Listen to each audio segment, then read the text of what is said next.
University President was pioneer President University Calabar President.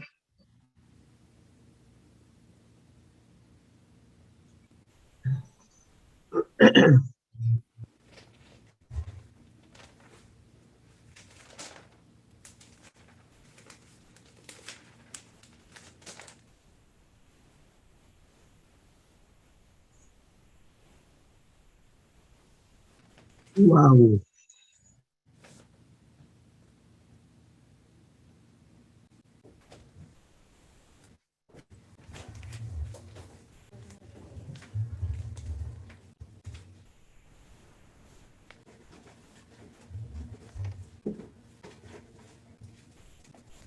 Mm.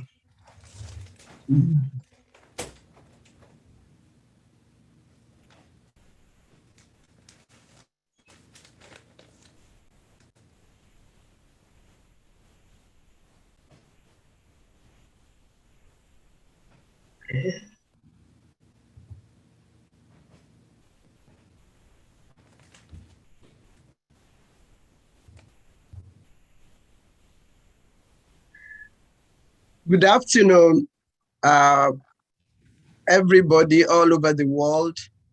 I'm very, very happy to welcome you to this special edition of YORUBA. And I do like to apologize at this point for being a little bit late. This is very unusual. Um, I crave the indulgence of everybody that you will forgive us for today. I'm Shola Yusuf. I Winilomo Yeye Afin. On behalf of the entire team of YORUBA, I would like to welcome everybody on board for this special occasion of YORUBA. Here with me on YORUBA, we have a special guest, somebody that we have been willing to talk to about everything that is going on all this. Nigeria is going to break, Nigeria is going to disperse, Nigeria is going to go into pieces. Um, he is here with us. I'm very, very happy to announce that our guest that we have been promoting for a couple of days is here with us.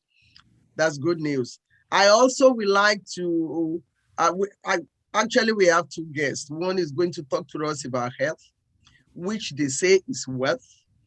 And then the other one is going to talk to us. We're going to spend more time with him because we want to know how many, this bowl that we call Nigeria, that is getting ready to blow and break. How many pieces is it going to?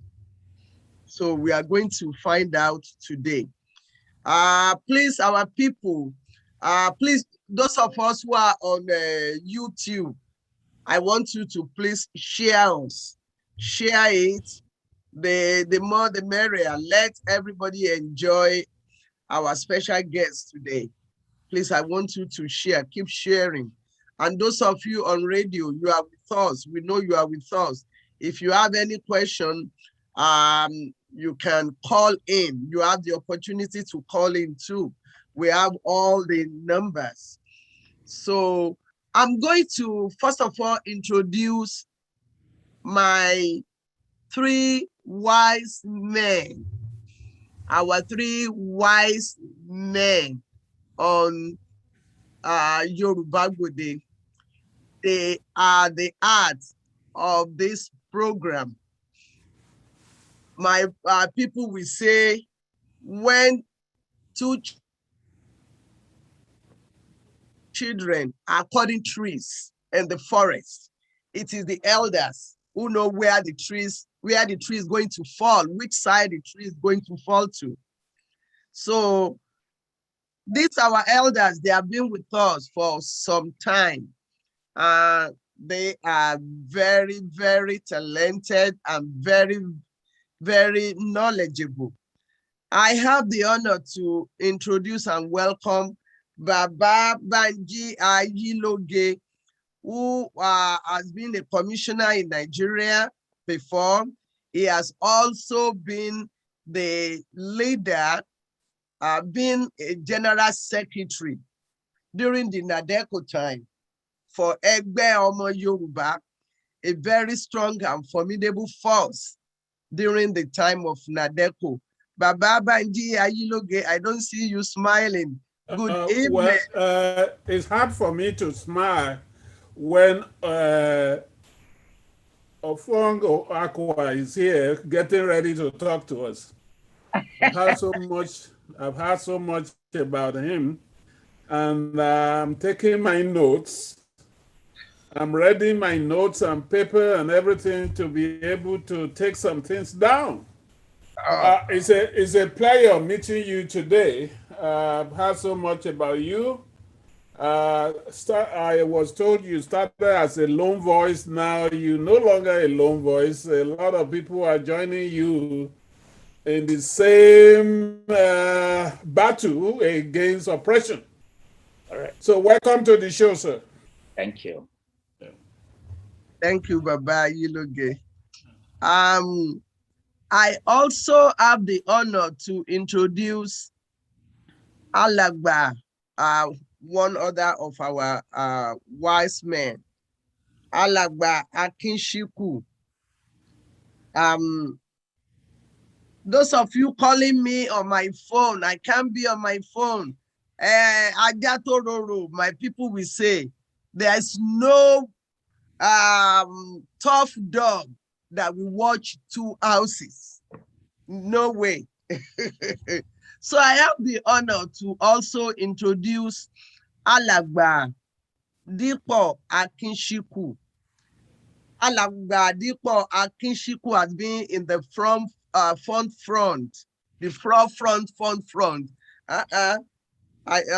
We own the language, we Yoruba people. We can use it anyway. Have you ever had Professor Wale Soyinka creating his own English for the English people to learn and put in their own dictionary? Maybe I'm working towards that. So I have Alagba Dipo Akinshiku. He was one of the leaders of the fighting, the NADECO during that time. Alagba Dipo Akinshiku is one of our wise men on YORUBA. Alagba Akinshiku, you are welcome to YORUBA. Oh, thank you. Hello to you. And I also extend my gratitude to Mr. Offiong Aqua for joining us today on this important topic. Welcome, sir. Thank you very much. Thank you. We have a tripod, like a rometa that Yoruba used to cook. That is why we have a rometa on our wise men. I have with me Baba Adeniran Adeboye. I call him Ojogbonlu Baba Ishiro because there is nobody in this whole wide world that know mathematics as well as Baba Adeniran Adeboye. You know why?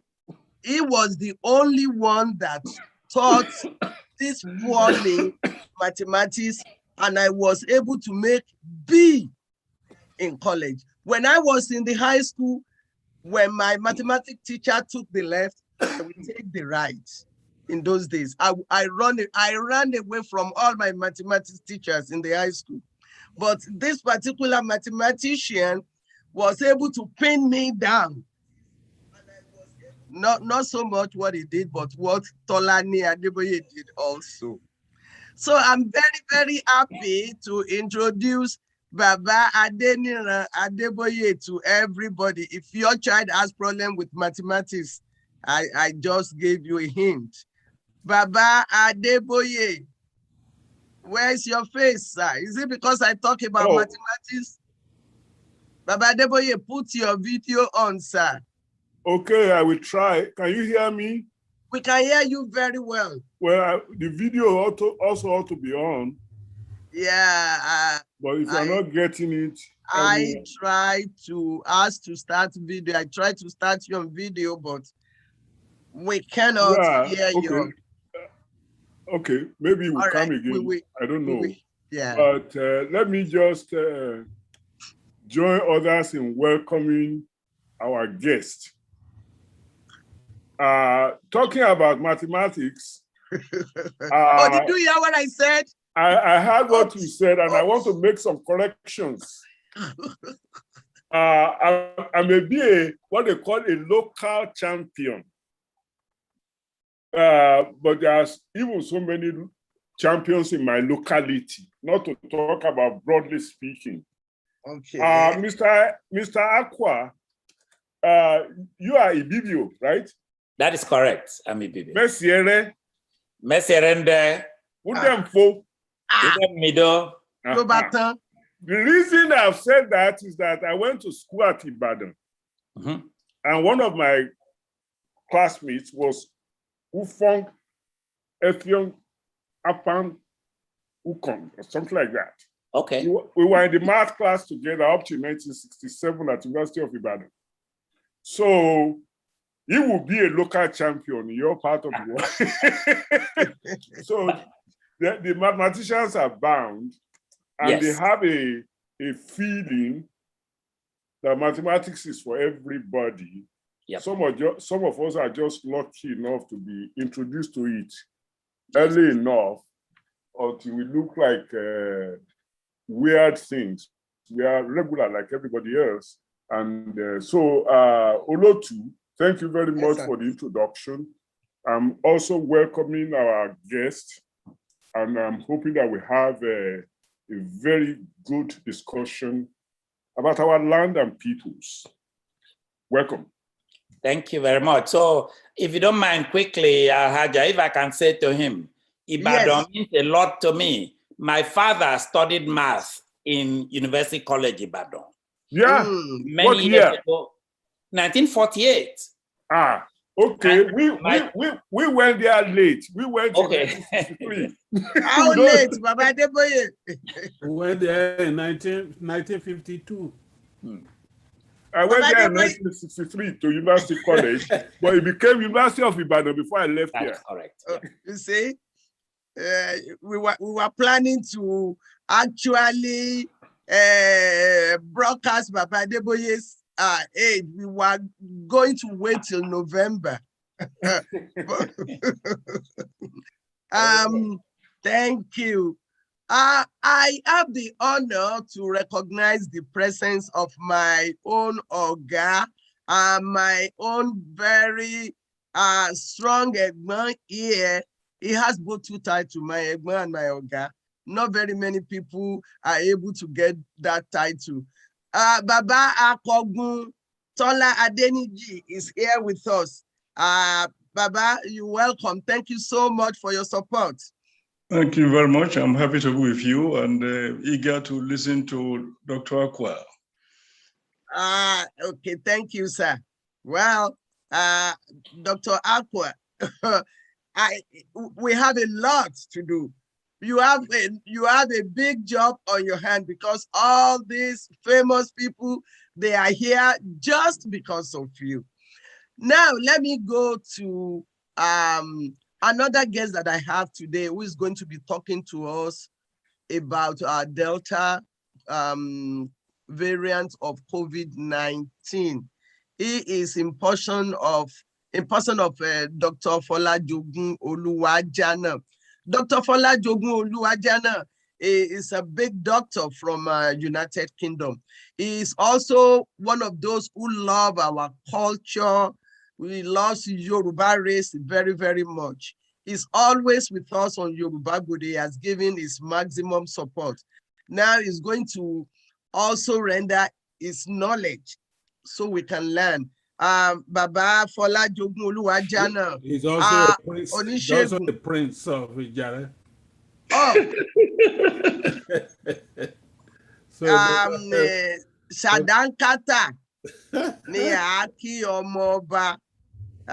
You are welcome to this program. Yeah, thank you, Olotu. And thank you, Baba Denira Deboye, and our guest, Mr. Offiong. My visit to that area was during youth corps.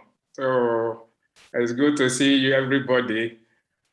And my townsmate, I hope you are doing well. Yeah. Or my city mate. Thank you for inviting me to speak. Thank you, Olotu. Thank you, sir. Our guest, Dr. Offiong Aqua. He was, I can say he is one of us because he was raised in Lagos and then in Calabar. He attended University of Calabar as a zoologist. Zoology was his pre-med major. He was the first president of the student union at University of Calabar. And you know, those of us who have been in student unionism, we know that it is not a joke. Aluta continua, Victoria Asata. In those days, that was where he was. Dr. Offiong Aqua was detained many, many times by OBJ Junta, along with 4 others as leaders of Ali Must Go. That was where we got Aluta Continua. We were continuing. He was one of those who was detained. He was pardoned by late President Shagari after escaping assassination attempts by Nigerian military and escaping for exile overseas. He has really gone through a lot. He hosted meeting in Calabar, which moved motion for Ali Must Go action, headed by late Segun Okeowo. You remember Segun Okeowo with the red cap, Fila Luta. Yes. He had his medical degree and postgraduate medical education in Russia and in the US. He is the head of division coding at Winchester-based college in New York. He has been to so many places. He was appointed as clinical associate professor in 3 departments at New York University, Manhattan. He has done so much in the field of medicine, but he didn't stop at that. He had done so much about leadership, about his race, about his country, Nigeria. On May 22, Ibom Leaders Coalition advocates for Ibom People's Republic was founded, and he was the leader. I'm very, very happy to welcome you to today's special edition of Yoruba GBODE. You are welcome, sir. Thank you very much. So thank you very much, my sister Haja. I am honored. I'm truly, truly honored that you have invited me, as one of the speakers pointed out, to appear on a forum with all these smart and accomplished people. I was on Yoruba GBODE the last time because I came there to listen to Akogun Toladeni, a man that I don't need to list his accomplishments. So for me to be able to appear with people like him, listening to me, I consider this a true honor. As a child in Lagos, I used to go and stand at Kakawa just to see the journalists come out of Kakawa. That's how I revered Daily Times, which people like Tola Adeni helped to build in those days. So I am truly honored. I'm also honored that I am appearing before Yorubas. I'm appearing before the Southwest. A lot of my Akwa Ibom people, I have seen a lot of them here. I've seen very prominent Akwa Ibom people here, by the way.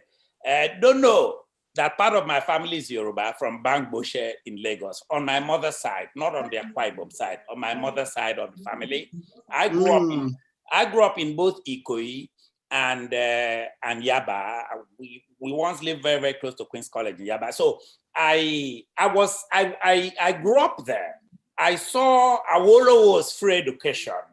I saw Nigeria emerge. I saw how the West was run.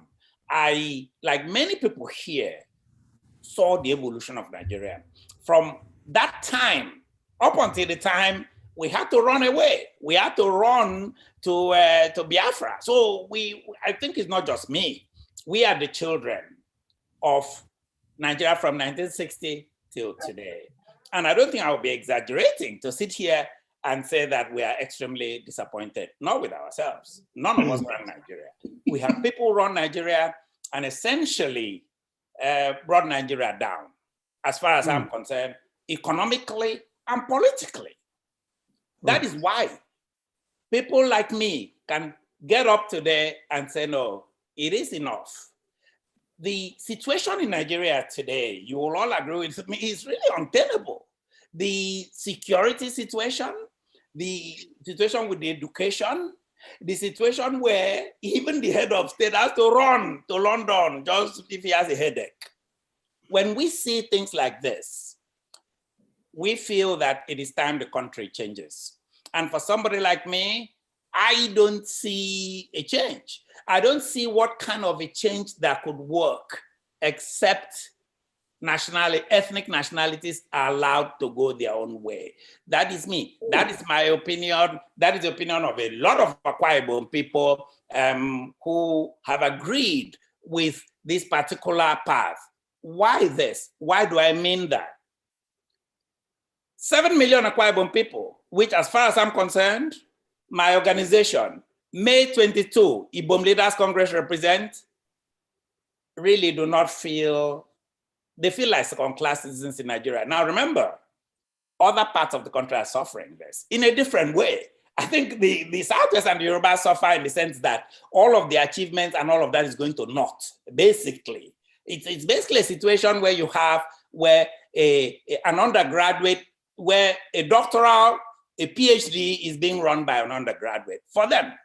For us in Akwa Ibom, though, we consider ourselves politically second-class citizens. What do I mean by this? Number one, I am not aware of anybody who helped write this 1999 failed constitution. Nobody in Akwa Ibom helped write this constitution. As far as we are concerned, this constitution is dead upon arrival in 2021. There were people, when Abacha was killed, I don't know how he died, there's a million stories, but when Abacha died, there were people who felt, well, let's give it a chance. I was among the people that thought, who knows? Let's try something. It's better than to have the military there. Well, we've had enough experiments. You can only do experiments so much. I was thinking about this today, and Nigeria kind of reminds me of what I saw in Afghanistan, where the US spent 20 years wasting money, writing a stupid constitution that meant nothing. And today, the president has run away. The place has crumbled like a pack. The Afghanistan military has crumbled. And I'm predicting, when the time comes, with the ways one group has decided to dominate Nigeria, Nigerian military might even crumble faster than this when the time comes. So for me, because I was watching that and thinking to myself, wow, I'm going to speak in front of Yoruba GBODE today. Is this not an interesting analogy? Remember how we were talking about how this Afghanistan, they had this great constitution, they had the US support, which is why the US should listen to people like us. US should listen to us who are advocates for the separation of the Ibom People Republic. We don't want our people to suffer. They should listen to us. Let them not wait until people will start crying and say, well, we didn't know there was so much division. Well, it is there. The constitution was not written by us, and the constitution has not worked. The constitution was written by military generals, especially people like Sani Abacha. And it was Abdul Salam Abubakar who, through decree, if I remember very well, we have a lot of smart people here, feel free to correct me. Decree 24 then imposed this constitution on us. This constitution was imposed on us. This constitution, which favored only one section of the country. For us in Akwa Ibom, we don't know, we're just sitting there and we just feel that this constitution does not represent us in any way, shape, or form. We did not write it. It does not favor us in any way, shape, or form. So that's one thing. The 1999 constitution, we didn't write it. The other thing too is Akwa Ibom. A lot of Akwa Ibom people have now come to say this. By the way, the constitution thing that I'm saying, it was not always popular in Akwa Ibom. What I'm saying now, years ago, when I brought this up, I was told, keep quiet, everybody supports this constitution. Well, just yesterday, a former governor of Akwa Ibom State, Obong Victor Ta, a man that I know personally and professionally, pointed out that this constitution was not written by anybody in Akwa Ibom. It's in the Akwa Ibom papers as we speak. And I was impressed that people are now agreeing that we are running what would technically be an illegal constitution. There are people who have made all kinds of arguments about 1914, about 1960. We are not even making a technical argument. We are simply saying the constitution does not represent us. Number two, by the way, we feel that we are running a unitary state to begin with, which brings me to my next point. You have a situation here where Akwa Ibom, by the calculation of our experts, by their calculation, Akwa Ibom's contribution to what they call federal budget in Nigeria today is from, if I want to be very conservative, from like 30 to maybe like 30-something%. However, by our calculation, Akwa Ibom gets back 1%. 1%. Because remember, Nigeria is a mono economy. Nigeria depends for the most part on oil. There are other things, right? There are other things that contribute to the economy, obviously. I'm not saying that we don't have other things. We don't have the ports, we don't have VAT, we don't have all of these other things. But for Akwa Ibom, because I'm talking about us, if you like, I'm being biased here. I'm speaking as an Akwa Ibom nationalist, as somebody who wants Akwa Ibom nation. I will say to you that for us to get 1% back, it's not working for us. It's not. So for ordinary Akwa Ibom people, and I can say to you, because you may not know this, I will stand to be challenged. At least 90% of Akwa Ibom graduates leave Akwa Ibom to go beg for jobs outside Akwa Ibom. 90%. I'm talking about my own relatives. 90 minimum. So the question then comes, if Akwa Ibom contributes so much to the, why should any of our children have to leave to travel? Because of the way the Nigerian system, the governance system is structured in such a way that everything goes, or for the most part, a lot goes to Abuja.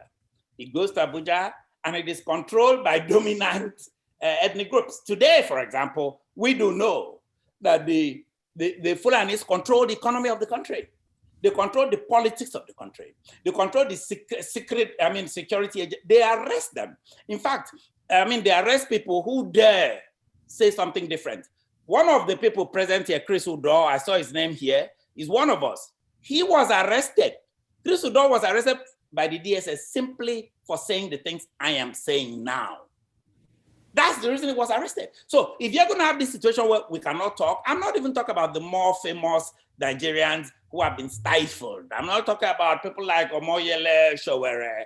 I'm not talking about the recent activists like Sunday Igboho having to run to Benin Republic. By the way, when it comes to Benin Republic, I'm just remembering something because I ran away from Nigeria through Benin Republic. And I remember getting there and we're about to go to the airport and somebody pointed out to me, sent a message to me from Nigeria that don't go to the airport. Go rather to Lome. So I had to fly from Lome. That's how I left Nigeria before I received Shagari's pardon. I wish I could have talked to Sunday Igboho.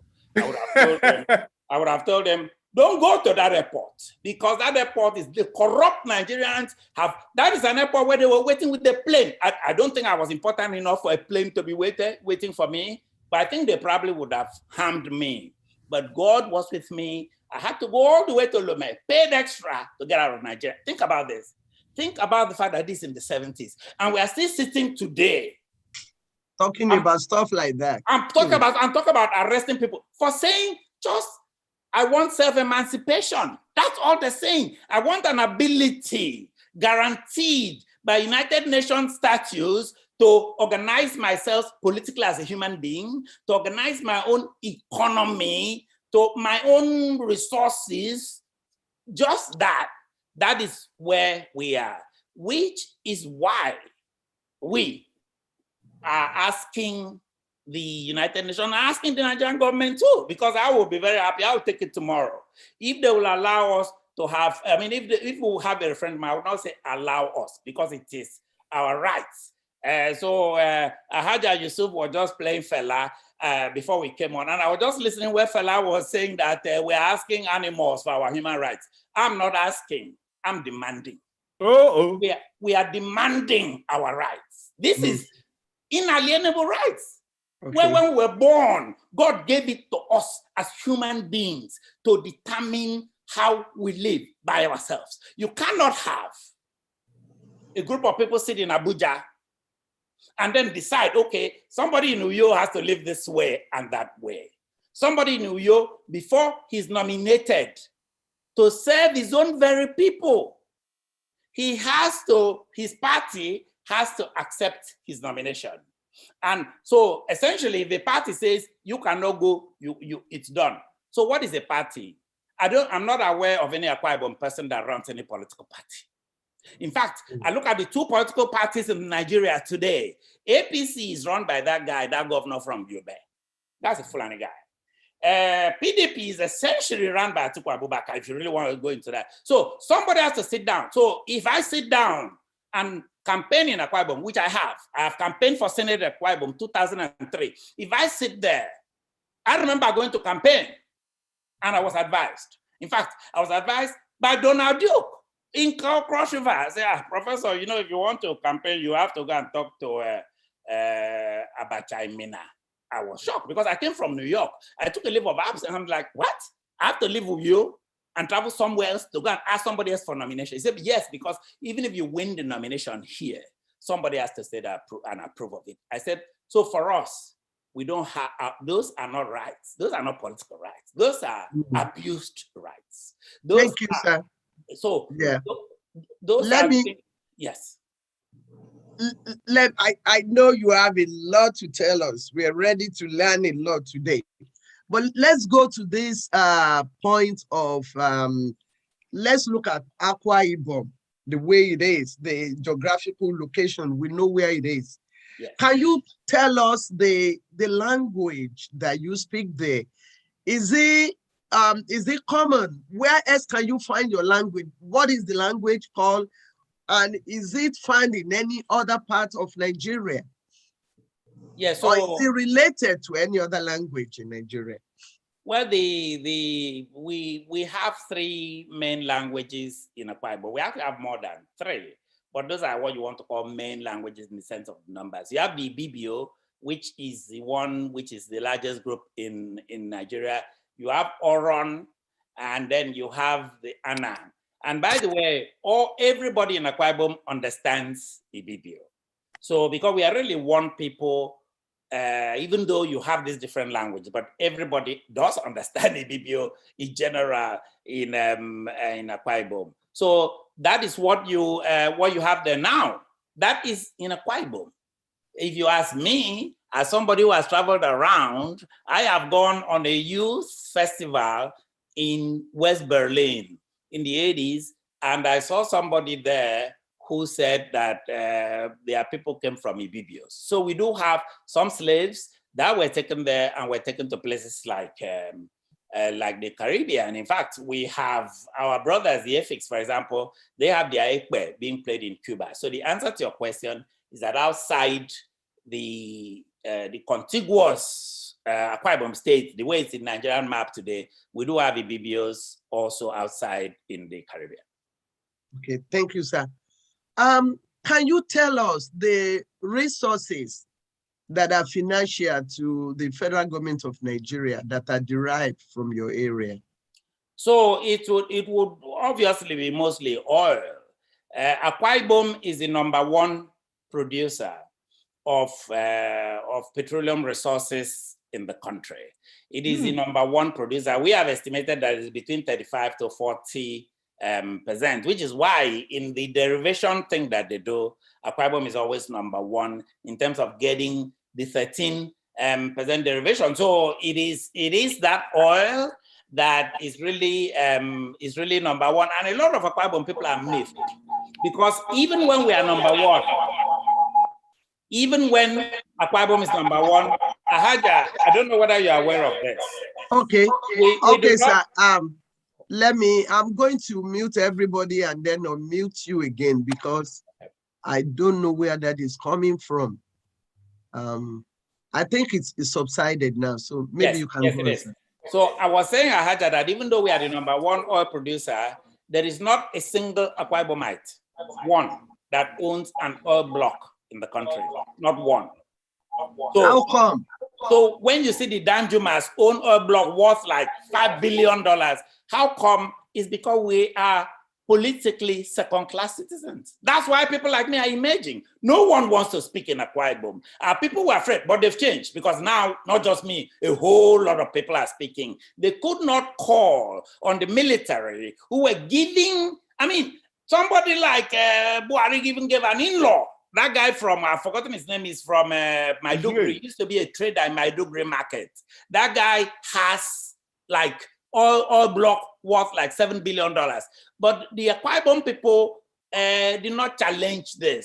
This is something that could have been challenged all along because they were afraid. Because think about the military. If Abacha is ruling the place, or if Babangida is a military man, and you challenge him, the thinking was that Akwa Ibom people are small, they cannot do anything. They will not make you a minister because everything depended on them. It did not depend on Akwa Ibom at all. If you are running for election, you can't emerge without them. So Akwa Ibom people were quiet. We are not quiet anymore. We are petitioned. I have petitioned the United Nations on oil block. I have spoke extensively about oil block. I have many YouTube videos on oil block alone, and I'm going with facts. So my other question is, we haven't heard from Akwa Ibom people for a long time. Yes. In fact, people were saying that, oh, they want to go with the Igbos, oh, they are part of Goodluck Jonathan's group. Yes. My question is this: why did it take so long for people from there to speak out? I think it's poor political leadership. Because if you look at it, here was I was a teenager or just getting out of my teens. And I spoke out in the 70s and I was on a plane running away. Even when I came back to the country, I was arrested again. Gani Fawahimi has spent many years on my case. Think about that. That intimidated people in Akwa Ibom State. They stood intimidated. But the thing is, we are not intimidated anymore. So it was political intimidation. It was our people not learning to speak. It was us having political leaders who were greedy leaders. We have leaders today, if you call them leaders, they're sitting in Abuja, they're ministers, they have all these names. Look, I try not to blame the victim. Don't get me wrong. I don't blame Akwa Ibom leaders because I know you do not want to blame a slave, political slave for slave master thing. Yes, I understand that. So my answer to your question is that our people have been intimidated over the years. We've not had people speak out on our behalf. I have tried, there are a couple of people who have tried over the years, don't get me wrong, but I think our voice is louder now because there's a lot of agitations in Nigeria now. When Muhammadu Buhari, the Nigerian president spoke. When he spoke, you know, he rarely speaks. But when they brought him to arise to speak about Nnamdi Kanu and Biafra, he talked about the fact that Biafra is a dot and that the Niger Delta supports him. That's just not true. We don't support him. We don't want to be part of his Fulani domination. Akwa Ibom people want self-emancipation. We want a proposed Ibom People Republic. That's where we are today. We have a consensus, by the way, a very quiet consensus by our own leaders. Our political leaders, our senators who are quiet now, they talk to me privately, they want it. Our traditional rulers want it. Our academic leaders want it. We've reached a point, Haji, now, which is different from the past. You know what this reminds me of? This reminds me of when Chief Awolowo came back from London and suddenly he rallied Yorubas. I think that's where we are now. If to our listeners, our audience, if you are just coming in, you are on GBODE Media. Today, our special guest is the leader of Akwa Ibom Coalition for Self-Determination, Dr. Offiong Aqua. Wow. He is talking to us about what is going on. Now, we know this is how far you have gone. Can you tell me what exactly pushed you to that May 22 meeting that brought a communique? Okay, so as I can say, our political woes have mounted over the years. I can point out to you, Alhaja, my father was a director in the Federal Civil Service in Lagos. And I can tell you how we got pushed out of Lagos, but I'll put it aside. Let me come to the most recent thing. I will just mention one incident. That incident formed a seed in my heart when I knew that it's over, that we need to ask for self-emancipation. The governor of Akwa Ibom State had invited me to come to the state and do an audit of the 45 general hospitals and 287 primary healthcare centers in the state. And during this period, and to formulate a strategy for healthcare in Akwa Ibom, so I brought in my colleagues from New York University, I brought in people, and we formulated a strategy which we wanted to help with emergency medicine. I went to get a license with the commissioner. We're trying to get a license so that if somebody falls off a motorcycle in Uyo, they just don't grab the person and throw inside the vehicle. We wanted to form an EMS structure. Just like we have 911 in New York, we came up with 611 for Akwa Ibom. Do you know we could not get a license in Abuja for this? And by the way, I thought, why should I go to Abuja? If people are dying in Uyo, falling off motorcycles, why do I need to travel to somebody who I go to Abuja who tells me, oh, well, you know, okay, if I do this for you, how about people in Gombe State? Why should I leave Uyo to go all the way when my own people are dying? It's like, okay, you have to bring 40 million bribe. No. It was then I said to myself, you know what are we even doing in this place? We are 7 million people. I was watching the Olympics in Tokyo. We are bigger than a lot of countries I saw matching that Olympics. I live in the former Soviet Union with 15 republics. It broke up into 12. So for me, I felt, you know what, we've had enough in Nigeria. We can't even get a small thing to save lives in Uyo until we kowtow to some minister who sits there in Abuja, who does not know anything about Akwa Ibom, does not represent Akwa Ibom. These are, I'm just giving you one thing, these are the things that made us realize that, wait a minute, we can't demand for our rights like everybody else. Thank you. My people will say, and I'm going to try and say it in English. They said a problem that many shared give birth to Anko Limited Company. So is there any group that you are working with? Because sometimes Anko Limited make it easier. Is there any, what is your relationship with organization like the one that Tony Nadi and all of that has? What is your relationship with them or what they are doing? I will tell you that the groups that I'm working with, mostly behind the scenes, are Southwest groups. And I think that's natural. I grew up in the place. I saw where here in Lagos. I saw all this stuff. So my very way of thinking, my political way of thinking was crafted during that particular period. So it was easy for me to work with the Southwest. I work with Southwest groups and who have helped me. We have had exchange for, I believe, Ahaja, that those of us who are fighting this national liberation movement, who are fighting this self-emancipation, we need to unite so that we don't allow the president of Nigeria to go on television and isolate one group and say, well, you know, the rest are with me. So for me, one of the things that I'm really doing now is to work with the Southwest group for now. We are expecting to extend it to the Middle Belt, to all the people who want to be liberated from this illegal constitution. So my answer to you is that yes, we are mostly working with Southwest Group, who I will tell you have given us a lot of support. I think that's part of why I'm here today. As you can see, I'm not on a Fulani forum, which shows that these are people who have worked with me, who sympathize with our cause. I know a lot of people in the Southwest don't know enough about us, so I'm happy to talk about this here. So we are working with the Yoruba groups. We are working with the groups that are looking for Oduduwa Nation and so on. Yes, those are the ones that we actually have real direction. But as I said, we want to formulate something bigger, because if we all come together, it's going to be hard for anybody to sit in Abuja and then point fingers and then say, well, Igboho is a bad person, the other one is a good person, Orji Kalu is a nice person, Nnamdi Kanu is a bad person. We want to eliminate that. So we are trying to form synergy between Akwa Ibom and we are now working with the Southwest groups and want to extend that work.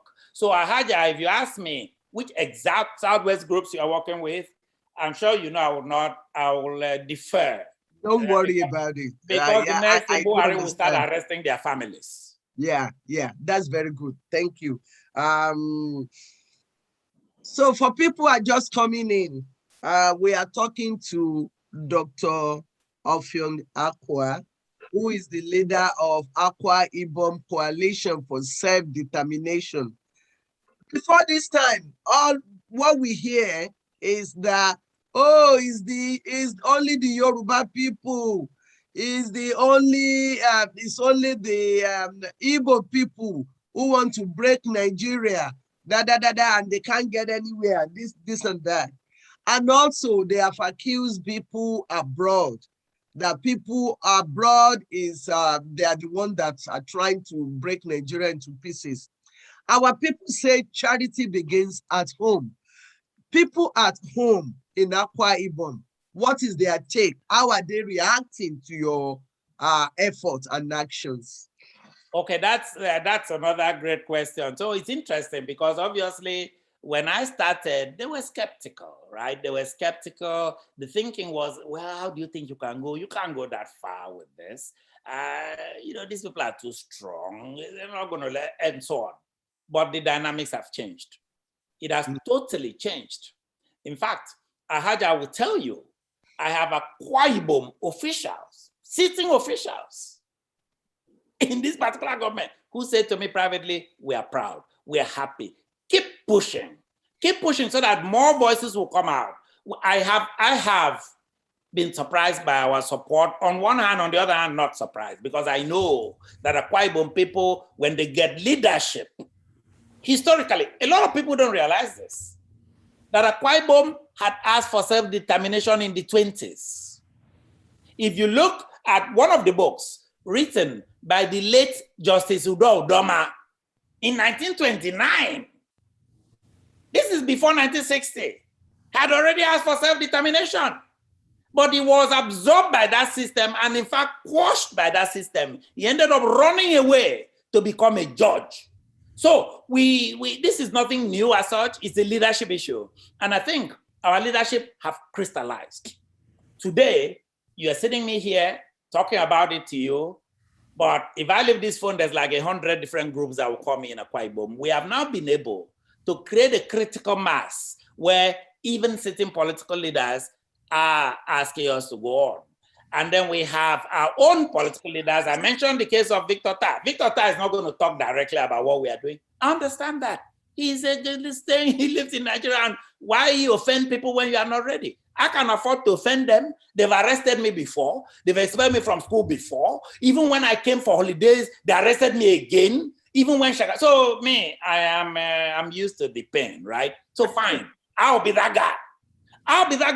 But I'm saying though that we do have people though. We do have, some of them are here who have joined us here. These are powerful Akwa Ibom people. We have, as I said, our traditional rulers who you know, I mean, I don't expect them to come out. Traditional rulers get paid by the government, but they sympathize with us. We have our young people who sympathize with us. Our young people are forming cells now. They're forming cells in our 31 local governments in Akwa Ibom, but they have to form them. They have to be careful with it, but we have it. We have our students, not to talk about our undergraduates, who are just walking around with you. There's nothing for them. Now, somebody may look at all those fine pictures of that beautiful airport in Akwa Ibom and all these fancy things that some people have done, some governors have done. What does it mean if a child cannot get a job? If you have to go to Abuja and kneel down and beg somebody for a job. So those people are behind us. I get their limitations, but we're here. We're here to fight for them. We're here to make this national and international. If I may come in, Shala. Yes. I want to give an observation and also perhaps direct you to that. In the politics of the country, we've had, it's your turn to ask question anyway. Don't worry. I'm just. Go ahead. I like when our guests, get to a certain Go ahead, Baba. point.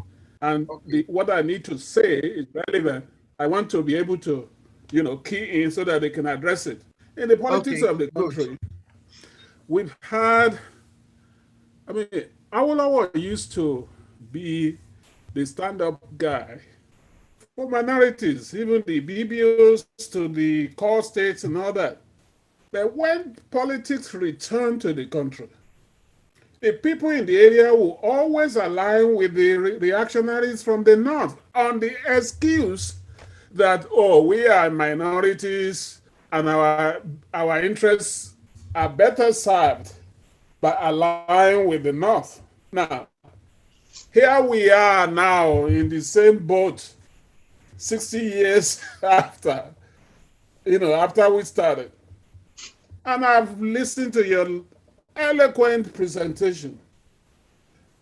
I cannot but wonder whether these particular ideas and ideals that you are espousing here has a grassroots in the area, because if it does, we can easily go to what we used to do in those days and,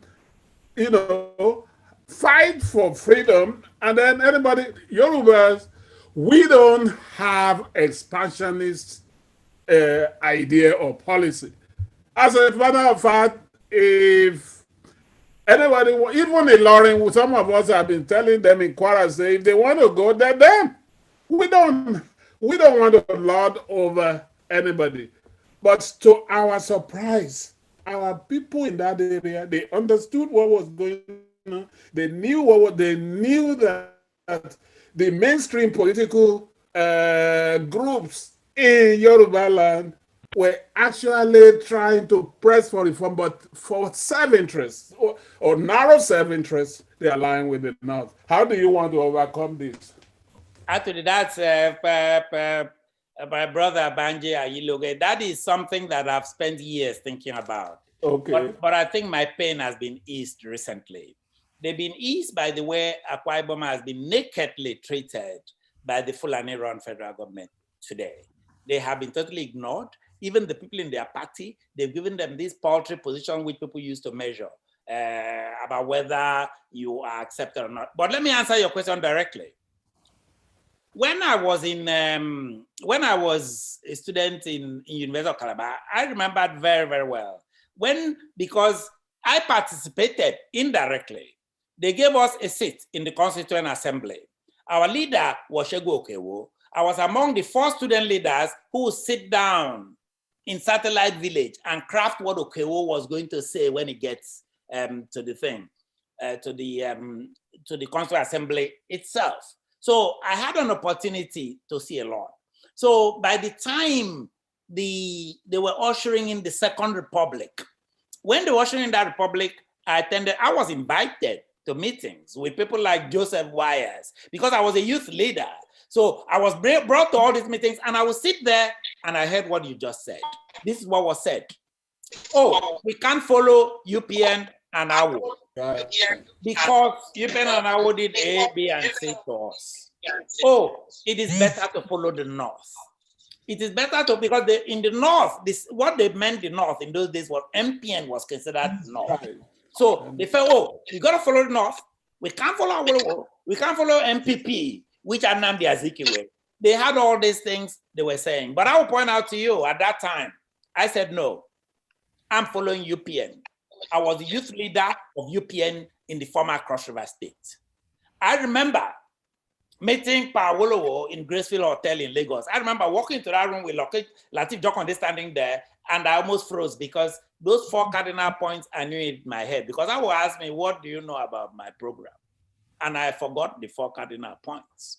So what I'm saying to you is that that's how I felt. Yes, at that time, that's not how our people felt.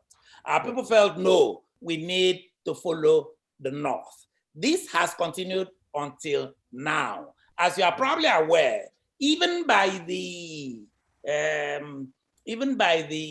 Nigerian politics, even by the cunning Nigerian politics, today, Akwa Ibom is not in APC. Akwa Ibom is actually in PDP, right? So our people are evolving, if you like. But I think an average Akwa Ibomite has realized today, you can be in any party you want. At the end, somebody's going to sit down in Abuja and make sure that you are not part of NNPC, even though you are #1 oil producer. Make sure you are not the head of Nigerian Port Authority. They'll pick a small child from somewhere in the North and make that person head of. Our people are now seeing. I mean, it took so many years. So my answer to your question is that things are changing. I am aware of this. I mean, what you are saying is true. There was always this thinking. Right. There was always this thinking by our people. So for me, I look at it like my own thinking, right? I'm like that Vermont senator who has suffered for decades. Nobody used to listen to him. And today, he is the head of the finance committee in the Senate. I feel that all what I've been thinking all my life, Buhari has helped. Buhari has come now, divided the country, grab everything into Fulani hands. And suddenly, our people are seeing this right in front of their faces. So my answer to your question is that our people have evolved. And I think it is left for people like me to work hard, to build my organization, to basically work with other organizations like the Yoruba organizations together, because our work together is very important. I mean, I can on my own organize my people, but this will be enhanced more if we exchange, because we're fighting for the same thing. We're fighting for the same self-emancipation. So why can't we work? May I come in? Yes. May I come in for a second? Yes, Baba Deboye. I want to join Alagbabanyi Ayiloge and Dr. Aqua together in just finessing something. Yes, I was accused of being a mathematician, so I'm going to take the word leader and pollute the letters, and you will get dealer. The same set of letters that spell leader also spell dealers, just scrambled. So, my brothers and sisters, we must not confuse those people who ask to be our leaders when in fact all they want to do is become dealers. And that's how we started in 1950. We had a lot of people that we wanted to choose as our leaders, but they had an agenda to be dealers, and therefore the whole issue was confused. How they got to be there, I hope I have a chance later on to explain, because we have to learn our history properly if we are going to be able to solve our problem. But I remember 2 leaders prominently in the mid-60s who worked together. One of them was the Commissioner of Finance in the Yakubu Gowon government. His name was Obafemi Awolowo. Another was the governor of the central bank. His name was Clement Isong. They worked together because they assumed leadership of the financial situation in Nigeria, how to make Nigeria come out of a worse situation without mortgaging their entire life. So, Banji, you know that some of the things that happened thereafter happened among dealers. It didn't mean that the people didn't have leaders. They didn't just get there. So,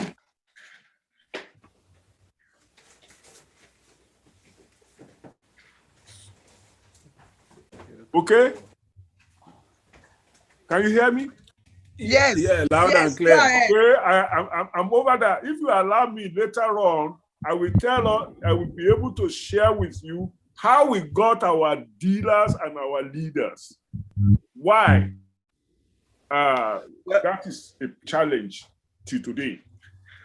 Okay. We are still coming back. There is one more observation that okay. I also wanted. I wanted to make. I was waiting for him to finish that. Can I ask you a question? He was. You were wondering why we had so many people from the north having oil blocks and all that. And I just want to add this to your, as you go out to talk about it, you can see the way the country has been structured. Ahmadu Bello wanted, knowing fully that the Fulanis were not, they were not great in numbers. And after dominating the Hausas and all that, they knew even that number is not enough. So they created the North, the mint of the North, a geographical mint that they can stay at the top of and then command, those others. Danjuma, as a young man, believed he was a northerner, not a Tib, not a Jukun, not even from his own area. And so went to Ibadan and was the arrowhead of those who killed Ironsi and Fajiri. But after leaving the army, Babangida sent him 2 oil blocks. He was sitting in his own living room, not expecting anything. They gave him. Babangida is the next effective leader of the of the North after Ahmadu Bello, with all the things he has done to the rest of the country. If you look at it, it's not even Buhari. Buhari is not as smart as Babangida. That's why you are able to see his imprint in most of what he's doing. Now, he was sitting, Danjuma was sitting in his living room and they just piecemeal brought 2 oil blocks to him. And Abacha also came and gave him 1 more and then gave him another one to keep for him. That's why he's the richest person. Now remember, Obasanjo said, you are a Lagos boy. Obasanjo said, he wasn't gonna die. He took 1 or 2 from Danjuma. That was the beginning of the fight. Now, is that how to run a country? You see, these are the things. The guy was being rewarded for murdering Southerners. Now, fast forward to now. Who are the people bearing the brunt of the Fulani incursion? Danjuma's people. They're killing them like fowl. And Danjuma had the guts, not even the guts now, had the temerity to be saying that Yoruba had lost their voice because they are not coming to their aid. And I think this is the time, look, as I want you to look at all these scenarios. Why those of us in the South may be forming alliances. we also need to look, because most of our expenditure on election in those days went to the so-called northern minorities. And what did we get for it? At the end of it all, our leaders were killed. What was Fajuyi's, if you have to topple the head of state, what was Fajuyi's sin? You know, and today is one of the richest people in Nigeria because he was given oil block piecemeal. Why your people, you know, who who have been sitting on those oil had nothing to show for it. And when you talk about it, the first question they ask you, what about all the money given to you? What did you do with it? I said, it's irrelevant what you do with it. It is not relevant. Give me my money. I can put petrol and light it up and burn it. But at It's least my money. But on that note, I just want you to know that I want to second you with that. Okay, thank you. Yeah, I have to. Can I come in there? Alagba Kishiku. Yeah. Is that you? I have one question to Dr. Aqua. Okay. My first question to you is that most core Igbos generally and all IPON members believe strongly that when Biafra is reconstituted, that every part of the former Eastern region must be part of it. They believe that it's their land and they are entitled to it, and that virtually all the land of the former Eastern region belong to the Igbos. What is your view about this particular mind of thinking? That's my first question. Then number two question is that basically the argument of those who are for one Nigeria forever is that even if these states or the people that are agitating for self-determination, that if they are actually successful, that in the end, all the vices common or found in the central government or present Nigeria, all the corruptions, all the lawlessness will be transferred to all these new states. What's your response to this group of thinking or these people? So thank you very much, my brother Dikpo Akishiku.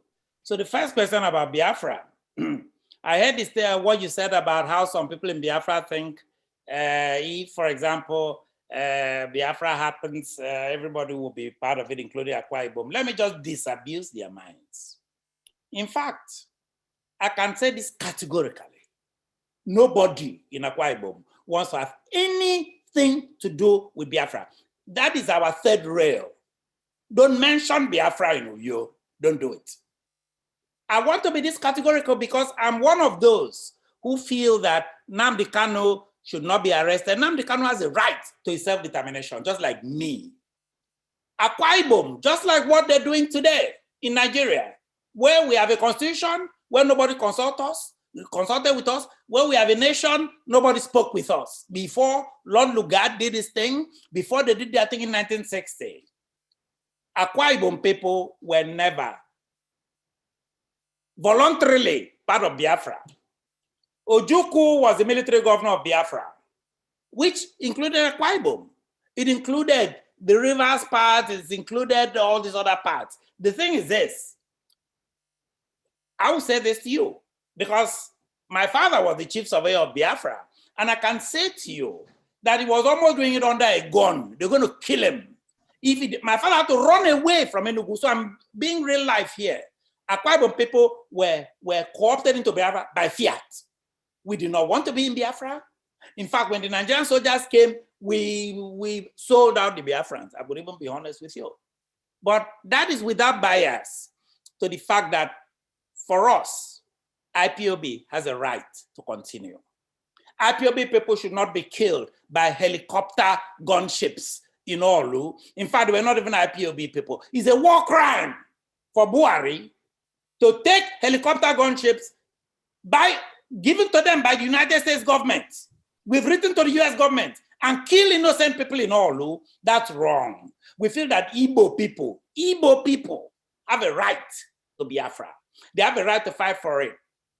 But we will caution them not to include Akwa Ibom in their maps. That is a terrible mistake. And I think it divides us because all of us, the Igbos, Akwa Ibom, the Southwest, the Middle Belt, all of us should fight together to extricate ourselves from this republic. As I pointed out to you, I lived in the former Soviet Union.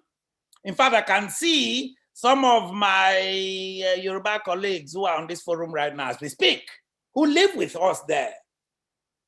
15 republics, it broke up into 12 countries. This same debate was going on then. I remember the Baltics. So my answer to those people is, before they make those statements, let them talk to us, please. We've been around the world at least once. Because we are able to come back now and tell our people, excuse me, don't be tricked by those things. The Baltics as a group, people were saying, well, if the Soviet Union breaks up, Ukraine will go, and no, Baltics broke up into like 3-4 different countries where you have Lithuania, Estonia, and all that. So for me, we should be careful. Let's not create that tension. Anybody sitting there thinking Akwa Ibom will be part of Biafra is wishful thinking to the highest degree. So why not, please, do your Igbo Biafra, we'll do our Akwa Ibom People Republic, and we can work together so that we push the Fulani hegemony back to Niger Republic. That's what we need to do. That's my answer to the first part of your question. And by the way, the opinion that I just gave to you is at least 95% of Akwa Ibom people. Is it possible you're going to see some Akwa Ibom people on some videos about Biafra? So what? There are people who are working for the Fulanis right now who should be, instead of them fighting for their middle belt people, they're participating in this Fulani government. So we know that. We know that it is possible to pick an Uncle Tom and use them. We know that. But I can tell you this, if you go to Akwa Ibom today, most Akwa Ibom do not want Biafra. The second part of your question was the question about, oh, these things will happen. So what? Who cares? I mean, let me give you another example. I have a classmate of mine actually from Lithuania. I went to medical school, so my classmates are all doctors. I remember we used to talk in those days, oh, well, you see the little corruption, the little communism thing they're doing here, we have the same in Lithuania. He became the Minister of Health in Lithuania and sent me numbers years ago where the child expectancy rate increased in Lithuania more than what it was before they broke up, where all those health indices improved. Lithuanians are very happy today. And more importantly, so what? Can it be worse than this type of government? How bad is it going to be? I mean, when you have this type of situation where the president has like 6 jets, flies to London, lives half of the time. Oh, so what they're saying is that when we form our own Ibom People Republic, instead of our president living like 6 months a year, I mean, 6 months, like in how many years he will go and live there forever?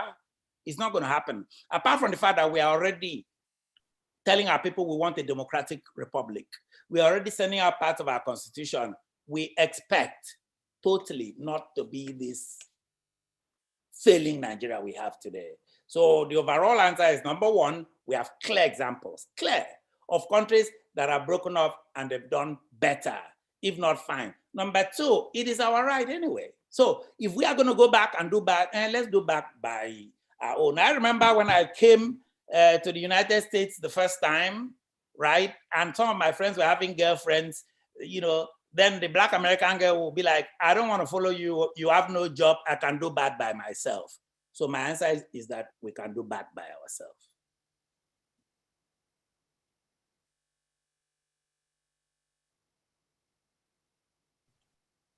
Thank you.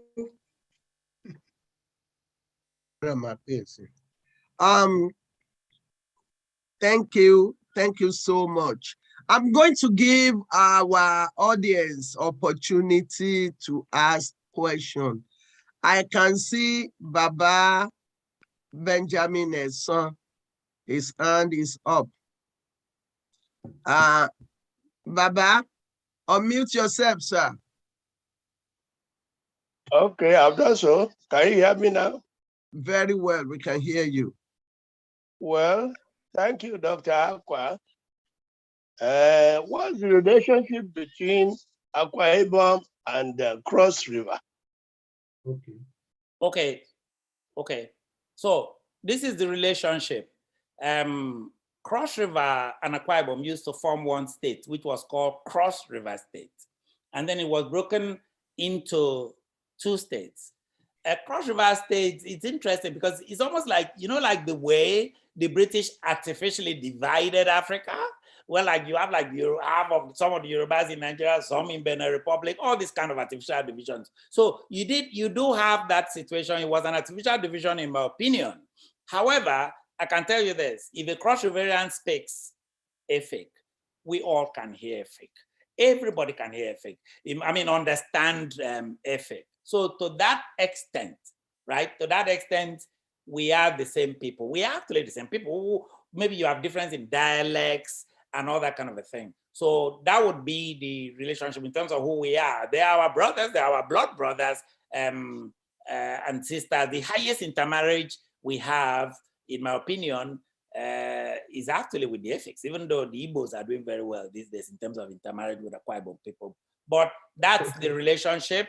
That is that filial relationship. There's some people, by the way, who have said to me, well, why don't you form a country with Efiks? And my thing is this, why are we rushing? Let's do it first. When we get our own republic, not only with Efiks, everybody, just like, you remember the US started with 13 states, then it added 14, 15, all willingly. No Lord Lugard here, no Lord Lugard. If anybody in future wants to come together in Nigeria, we can always come together. But for now, though, we need to break away from this hegemony.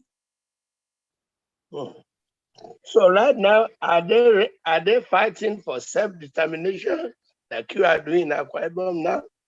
They are trying their best as much as they can. As a matter of fact, some Akwa Ibomites, I can see some of our people here who are right here.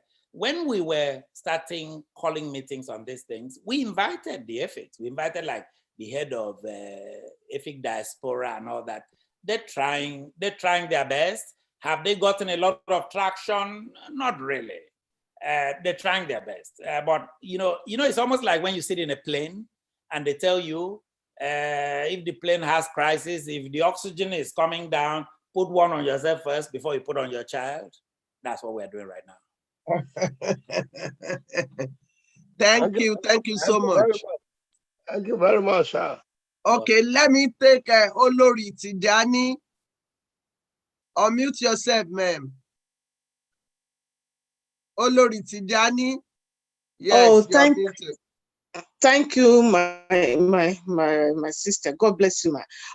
Just a quick question. The Ife people, are they are the middle belt? And now that we are talking about referendum, yes, the Nina referendum, are they in support of that? Or where do they stand when it comes to that?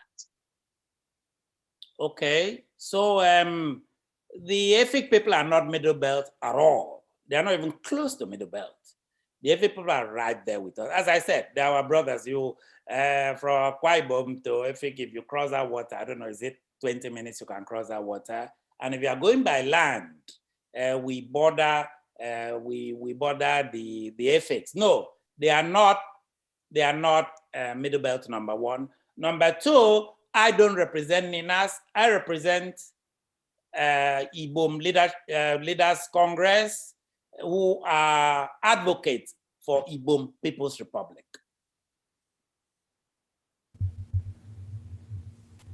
But if I'm right, the federal government, from what was, so pardon me for jumping in. No problem. For what, from the release from the Office of Federal Government today, they are trying to proscribe other ethnicity that are agitating for freedom as a terrorist group.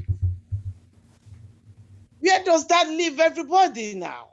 because we know those who are terrorizing the country up and down, those are not being proscribed as a terrorist group. In fact, they are being partnered with this Operation Safe Corridor. Now they are threatening everybody. Where does that leave everybody? Because that country is a joke. So Olori Tijani, you are being kind to describe the country as a joke. Let me say this. It's worse than that. It is funny. worse.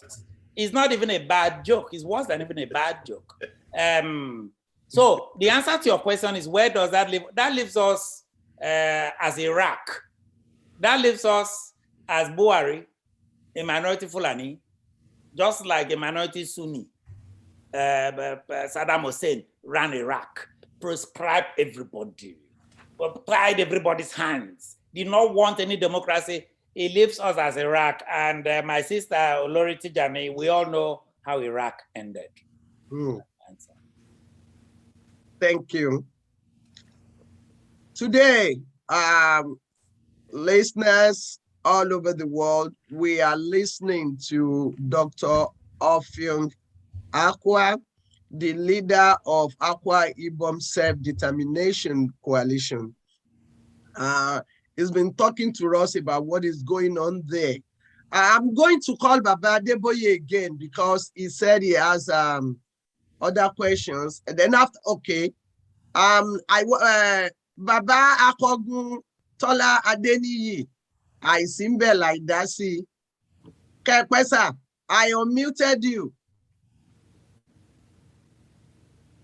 Thank you very much for the opportunity. I just want to thank Professor Aqua for this opportunity of coming out to speak on behalf of his people. I wanted to, I also want to thank Chief Banja Ilogi, because actually the first question he raised was what I was going to talk about the disappointments we had in the past and why Cross River, the old Cross River, in spite of the closeness of Isong and Papa Ulo, should go the way of MPN. But of course, we also have to forget the past. But that has been what troubled us in the West. I mean, every time, that's why the fact that Papa Ulo did a lot to get Cross River to become a state of its own. They always went the other way. And but again, that is in the past, but it did happen. And it might happen, it might in a way affect the kind of relationship that will be forging. Professor Adebe also spoke about this Isong-Gawo relationship. Now, I was going to come to the assistance of Professor Aqua. When people talk about whether Igbos and so on, that is detractors that are trying to create a way. They say Igbos will not go with Akwa Ibom, Igbos will not go with Cross River, Igbos will not go, or Igbos will want to have them, and so on and so forth. These are things that detractors bring up to confuse issues. Whether Biafra will want to go, swallow Akwa Ibom is not their business. And in any event, I can say categorically that people like myself and others, really all they are concerned with is Igbo nation. Igbo nation. They themselves are not bothered about whether Akwa Ibom is going to join or whether Cross River will join or whether Delta will join. In any event, we have Delta Republic agitators right now. And you also have a Middle Belt Republic coming up. The people in Taraba, I spoke to quite a number of them, in Jalingo and so on, who are also very soon are going to talk about having their own republic. And we also have a group of young men now in Hausa land who, out of the Seven Kingdoms, who are also agitating to have their own country. So I don't think we should be bothering about whether Akwa Ibom, whether the Igbos will want to absorb Akwa Ibom, or whether they will not. I think what is important is to listen to every nationality that wants to be on their own and judge them on that basis. I think Dr. Aqua is on very sound footing. And I also want to say to him that it's not, I mean, the issue at hand now is not a question of anybody seceding or whatever. We have about 7 or 8 possible nations that will emerge out of Nigeria. And it's only the caliphate that is dragging his foot. So it's not, there's no question of anybody seceding now. What you are having is dissolution of Nigeria. That is the word. And that is what out there. There are people who may not speak out for reasons best known to them and for reasons that we can sympathize with. But I know truly that majority of Nigerian nationalities want their own countries. And therefore, it's not going to be difficult for Dr. Aqua and his team to be in good company, because if he's working with Yoruba people, he's also going to work with some people in the Middle Belt. We'll work with some people in Delta, who the Isms, the Ijaw people, who also want their own country. So I think the is human dry. Now let me answer the question about whether we are going to behave this way if countries emerge, whether they will continue to carry the baggage that we have now in the contraction called Nigeria. The answer is simple. Buhari can be going to London and so on, is because it's in Nigeria, because Nigeria exists. If there is a caliphate country, he can't do that, he won't be able to do that. If we have a caliphate country, there will be nobody giving guns to small boys to be following cows from Sokoto to Lagos. It won't happen. I mean, the Maasais were nomads. There are so many nomads in South and East Africa, but now they have their own small countries. The culture has died down. So if the competition with that should be around is not there because people are in Nigeria. If Danjuma was in his Taraba country, there'll be no question of having a block anywhere. So the madness that is going on now, and that a small section of 6 million people are trying or haven't succeeded in dominating the country, is because there's one ugly place called Nigeria, which from the beginning was built on fraud. So is that fraud that is going on at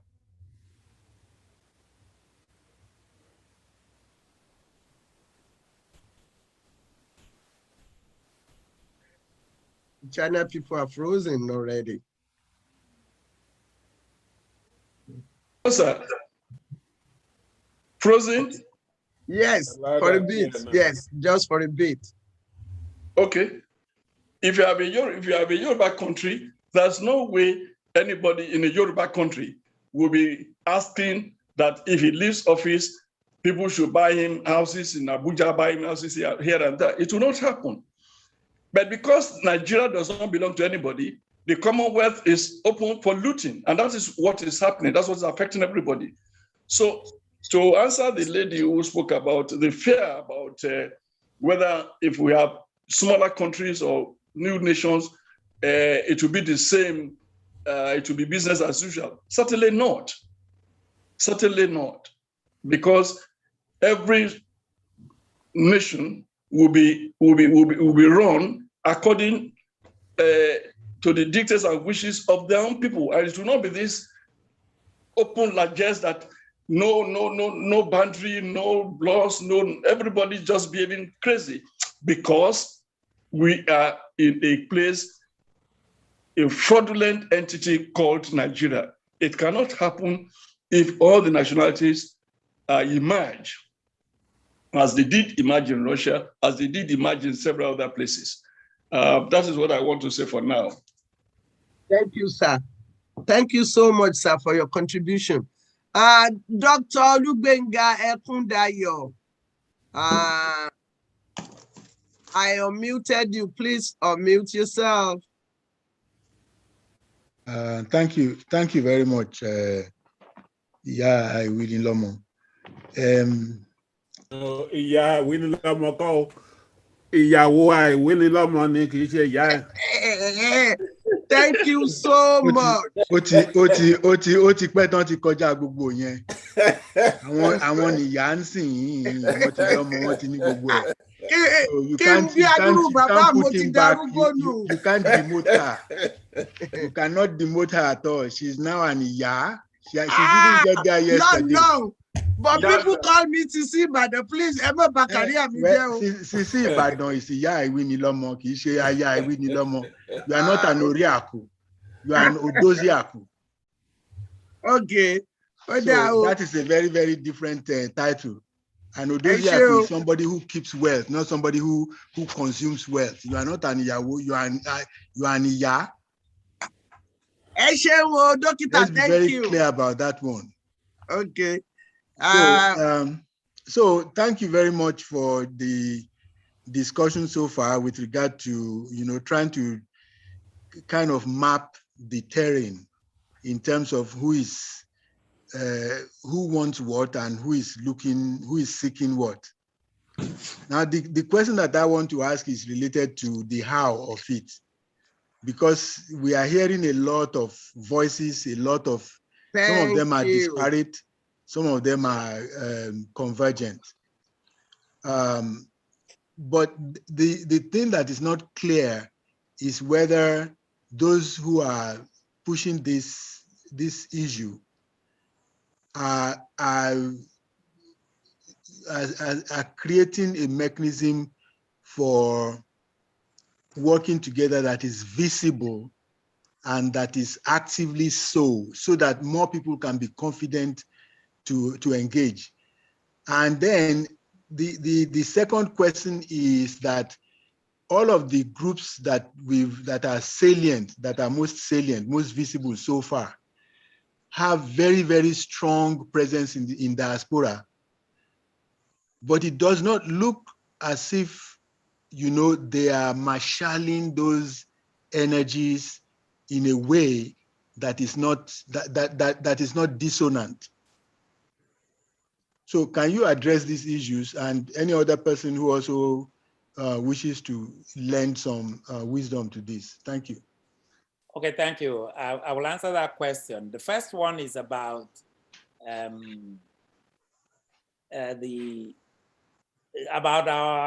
about groups coming together. Yes, you are right in the sense that publicly you don't have groups coming together for now. Why somebody like me does not panic is that I lived in Eastern Europe in those days. I have classmates from this former Yugoslavia that disappeared. I have gone in those days as a student, been to Sarajevo a couple of times, and I've seen the dynamics, not to talk about the fact that I was living in the big one, in the Soviet Union itself. And one thing that one thing you've said, and which I agree with you, it will speed us up if we can come together. Privately, we are trying to do this. But you mentioned the fact that it needs to be public, and I agree with you. We need to be kind of public about the fact that we are trying to create a synergy, if you like, between us and other groups who are essentially fighting for the same thing. We are disparate voices to the extent that we are fighting for very specific nationalities, which to me is the starting point. So yes, the second thing obviously is to go on and come together. And I will say this to you, my brother Olugbemiga, that in the coming weeks, you're going to hear a little bit about this, if I think we work it out. A lot of discussions have been going on. As you can imagine, we are walking and chewing gum at the same time. We are trying to get ourselves together in that respect, and we're organizing ourselves in our various states. I spend 90% of my time in a day trying to do stuff within Akwa Ibom itself. We're organizing people, lots of conversation, lots of things going on. But I also am aware that my work could be reduced if all of us from all of those aforementioned groups can come together. So my answer to that is yes.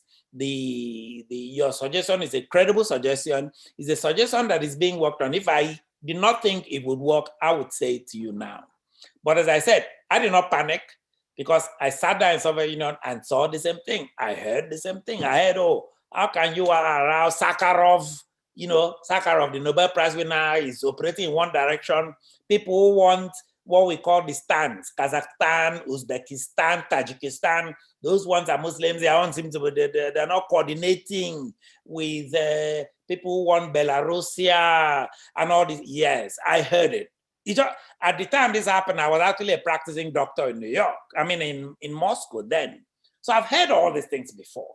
So for me, I'm not panicked. It's just for us to get our act together, which we think we are doing now. As we're speaking now, there are some people, some prominent people on this same forum that privately we are working to create what you just suggested. It is important for us to do that. That's number one. The second one, in terms of the diaspora, I would say this. I can speak that for me, for example, and for my organization, because our organizations came first. I first started speaking as an individual, then I had a couple of people who joined me. I can see one of them here. In fact, one person actually, if you want to be accurate. Today we have tons of people. That was the Chris Udor that I told you was actually arrested. So you can imagine if I was in Nigeria, I would probably have been arrested at the same time, which I am not being flippant, but I think it's been a long time since I got arrested. I would not have been that upset. But anyway, but that was then. Today though, we are organizing our people. We are organizing, and if you take my organization, a lot of the people in my organization are actually really in Nigeria. I will confess to you that I was kind of a little bit worried about their safety, worried about this. But let me confess something to you that a lot of people may not know. The Fulani-led government in Nigeria is trying not to push us too hard. We are not stupid. We know we are next. When they finish with the canoes of this world, which they illegally sprinted from another country. This is not the first time. Buhari tried to get Diko from London. This guy has done this thing before. We saw it. So, and look at what is happening with the GBODE now, where they took a plane and put it by the whatever airport in Benin and tried to get him on the plane. So we know it will come to us. I tell our people, it's one thing for you to look at Sunday GBODE and say, well, it's not us. That's a mistake. When they finish, if they finish, which I don't think they will succeed, if they can finish people like us, you don't think people like me are next? I know we are in line. Unless they don't know what we're doing, which I know what they're doing. How do I know what they're doing? I have had a call from a director of DSS. So I'm not stupid. So I tell our people, they'll come to us. So let us not sit there and think they won't come to us. So I've been surprised though at our own people working and living in Nigeria who have openly joined us, openly.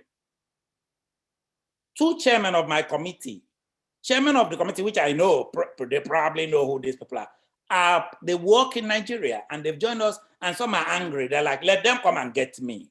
So, but the point I'm making to you is that we're working very, very hard. We know that we need the soul of Akwa Ibom for us to succeed.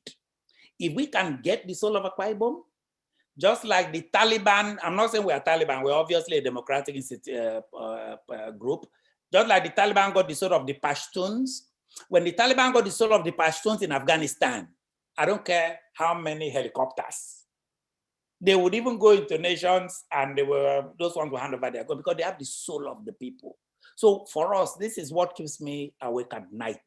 I need Akwa Ibom people with me, because if we have them, it might not matter what anybody does. You can arrest half of us, it will not work. So for me, because I can really speak for me and for my organization and for my people, for us, for our group, we are working hard. For example, we have people here who have joined us here on this particular forum. In fact, I'm looking at all of them. For your information, 90% of them you see here live in Akwa Ibom State. They live there. So we actually have more people in Akwa Ibom than the diaspora. Yes, it is diaspora-led to the extent that somebody like me is leading it. But we do have people. So I can speak for us. And I will say to you, thank you for pointing that out, because we feel it is a very, very important strategy for us to keep our people. Our defeat of Fulani hegemony is going to be we are together. If we are together, even some of our people working for the government, they themselves will turn around, right? Like the way that police chief in Kabul turned around and handed over his authority to the Taliban.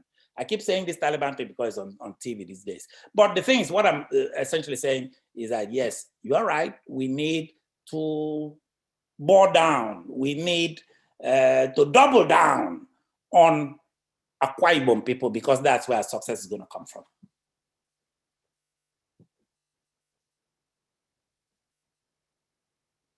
So I hope I've answered your question, sir. Do you have a follow-up? Thank you yes. very much. Those questions are, those answers are, they are very apropos. Okay, thank you. Thank you. Let me take the last question from Olori. Olori, I unmuted you, please. Okay. Thank you very much, Ma. Thank you, our guest.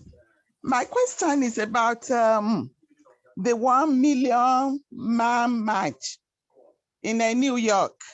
Yes. For those of us in diaspora, it's not, it's not a problem. But for those people in Nigeria who might want to, to join the protest, don't you think the government will begin to clamp down on them? I'm just worried that before that date, the government of the zoo will be doing something to make sure they don't attend the march. So what can we do? What steps can we take to protect those people? Or what can we tell them to do? Okay, so Lori, that's a good question. I mean, we've had that question from our Nigerian side. In our movement, we spent this week talking about it. And I have reached a point, because there actually are people in Nigeria who want to volunteer and say, look, we are ready to march in Abuja. We are ready to do this. We are ready to do that. But let me tell you what we have decided at this point we could do. I really feel there will come a time where if we march in Uyo, nobody's coming. We are waiting for that day. But for now, though, we have advised there's so many means of protest, right? We could do vigils, right, in our churches. The things that we're thinking about, which Olori, as you can imagine, I'm not going to reveal it right here.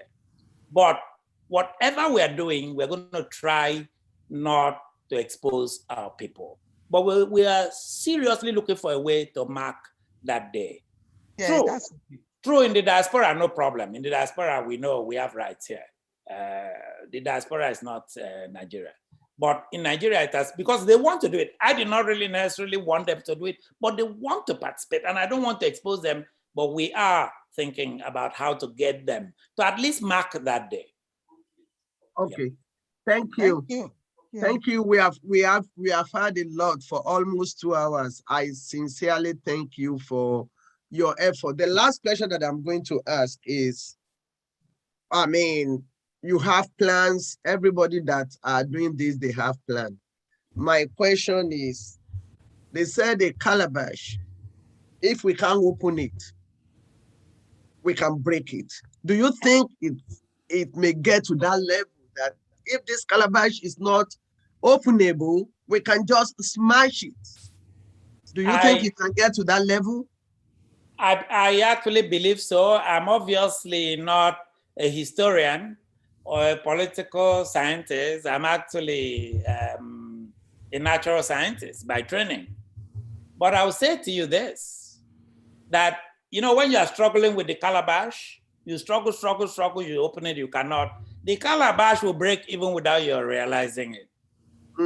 So to me, leave that calabash alone. If we can't open it, it will break by itself. By itself. And Thank you so much. We'll be there to witness it. Yes. So can I say one last thing before I go?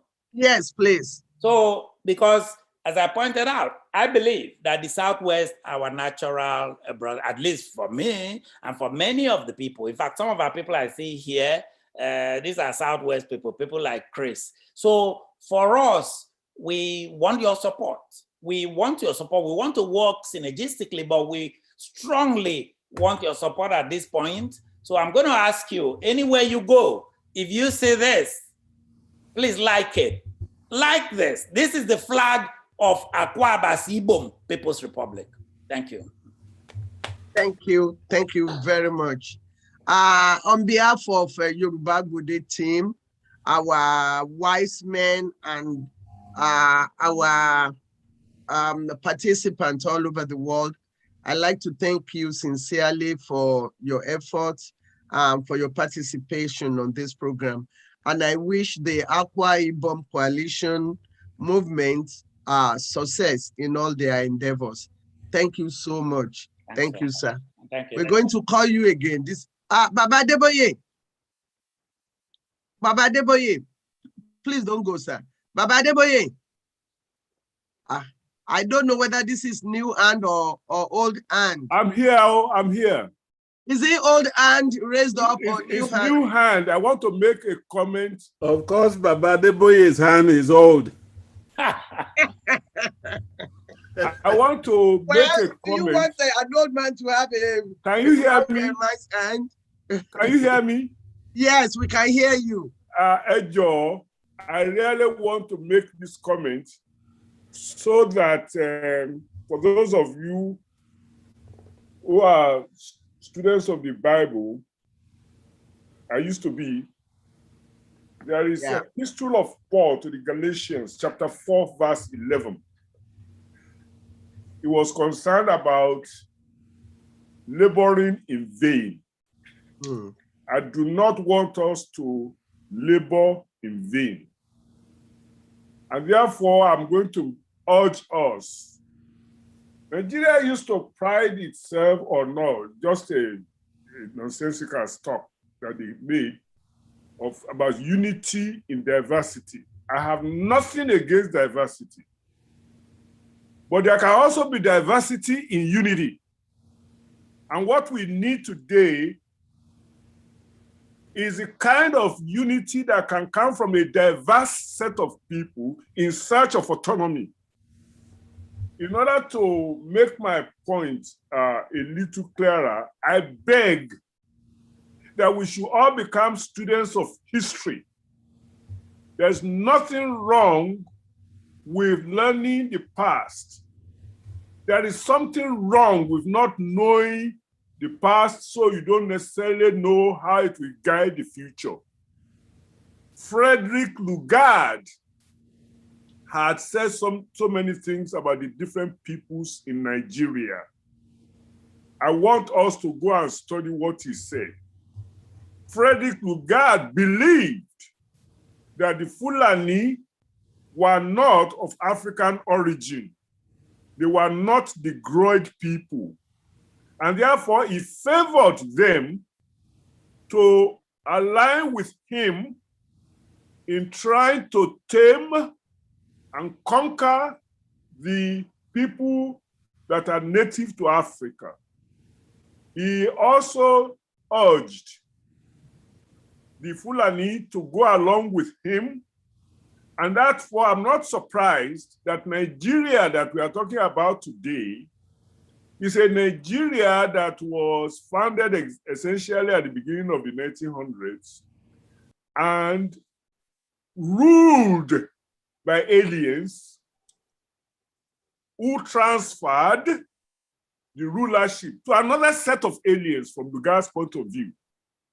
In other words, we are a people, Akwa Ibom, Yoruba, Ebo, whatever, we are the Negroid people who have suffered from a partnership from alien rulers.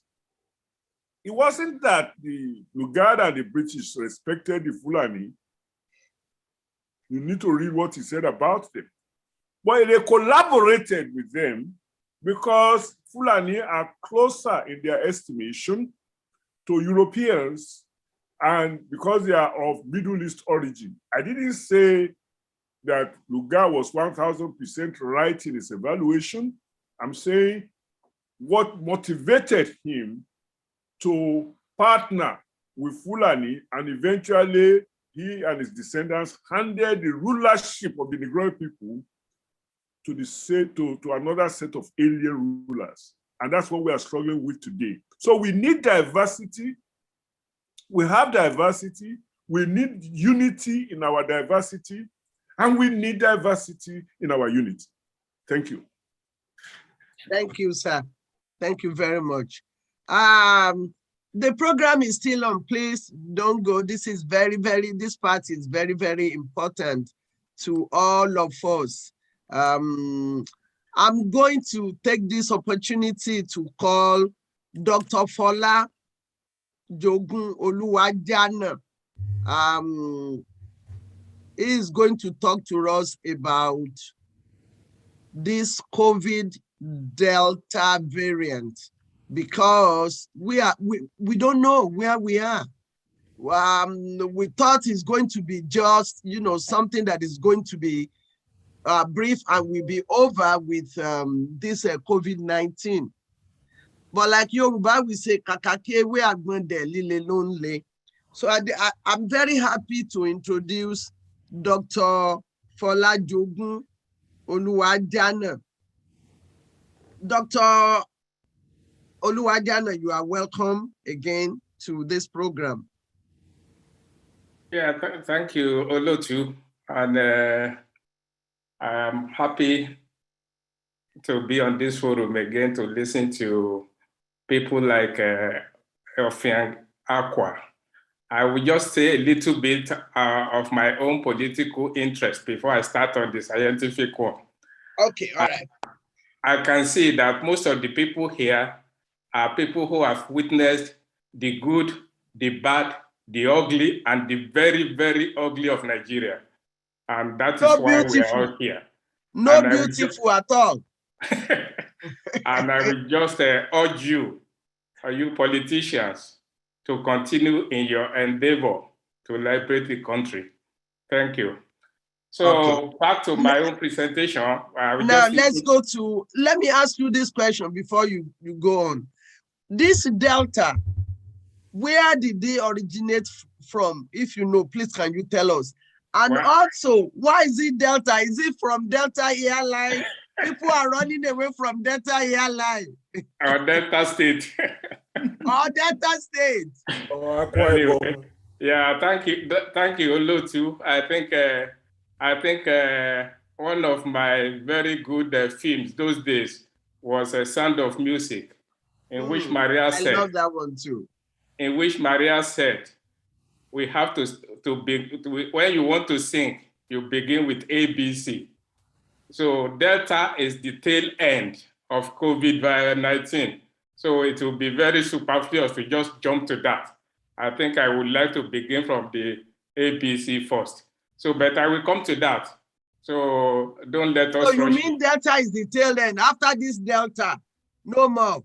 No, I'm not saying there'll be no more, but at the moment is the latest variant. So let's start from the beginning. What about Lambda? Well, Baba Deboye, if you want to teach mathematics, we start 1, 2, 3, 1 + 1 is 2. So let us not jump on that. Let's start from the beginning. Okay. Thank you. So I will just introduce myself briefly. I'm Fola Jogun Oluwajana. I came from Ijare and went to school at the American Grammar School. And also, like you first said, I'm a graduate of University of Ibadan. I graduated in medicine in 1979. You see now, I ask people to give Ibadan people the honor that we deserve. All these good people are from University of Ibadan. Kiloku. What else? Baba Deboye, Kilotuku. Anyway, I think Ibadan has been very good to a lot of people. So yes. No, yes. We put the university there. Okay. University Ilẹ̀ wa náà dúró lé lórí bàbá yín lóge. So, as I said, I finished in 79. I actually worked in Nigeria for 5 years before coming over to UK. And I just want to make it known that I'm actually not a virologist. I'm a general surgeon with a substantial interest in breast and oncoplastic surgery. So, but when COVID-19 hit the world in 2020, like any good product of Ibadan, I quickly brushed up myself on my virology. Ibadan used to have a very good department of virology, but as we've been discussing, everything is gone down. So what I'm going to share with you is just my update on myself on my knowledge of virology, my experience as a survivor of COVID-19 itself, and my participation in treating COVID-19 patients, and also my ongoing research into the antibodies, both produced by the vaccines and by the COVID infection itself. Okay. You will agree that we might not be able to discuss all this in detail. So I will just say, can I share my screen, whether you can see it? Yes, yes, yes. Okay. Let me give you the opportunity to share. Okay. Yeah, multiple. You can share now.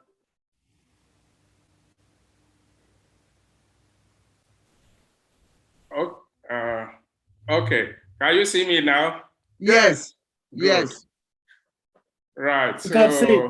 Yeah. Yes. Go ahead, sir. Right. Just okay. So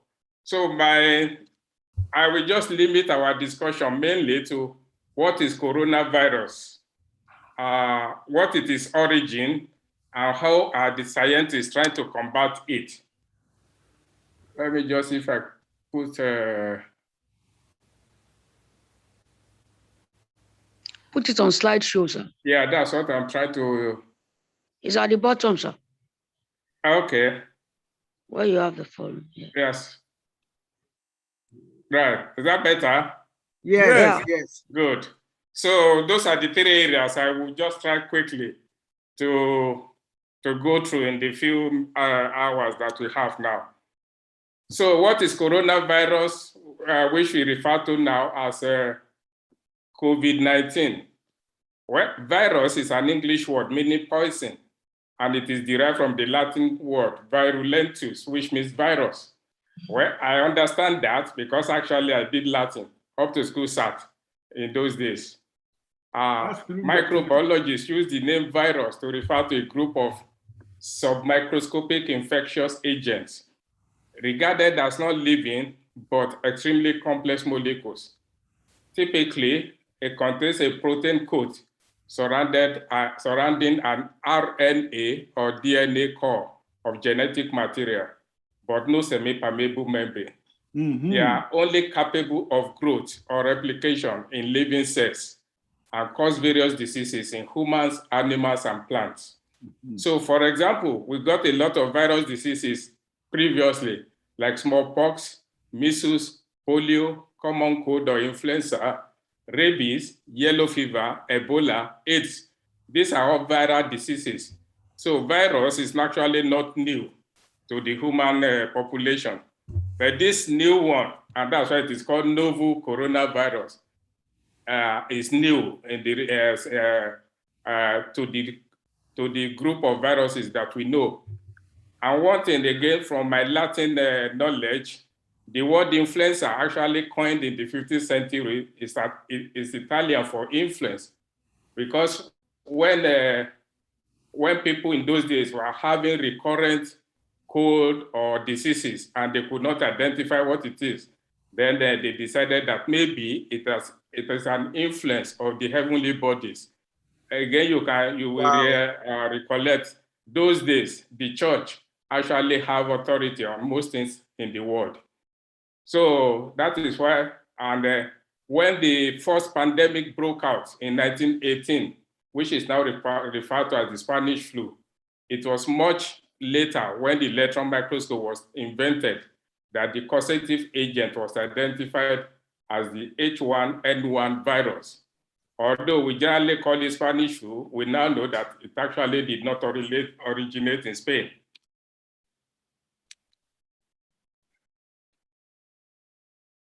Just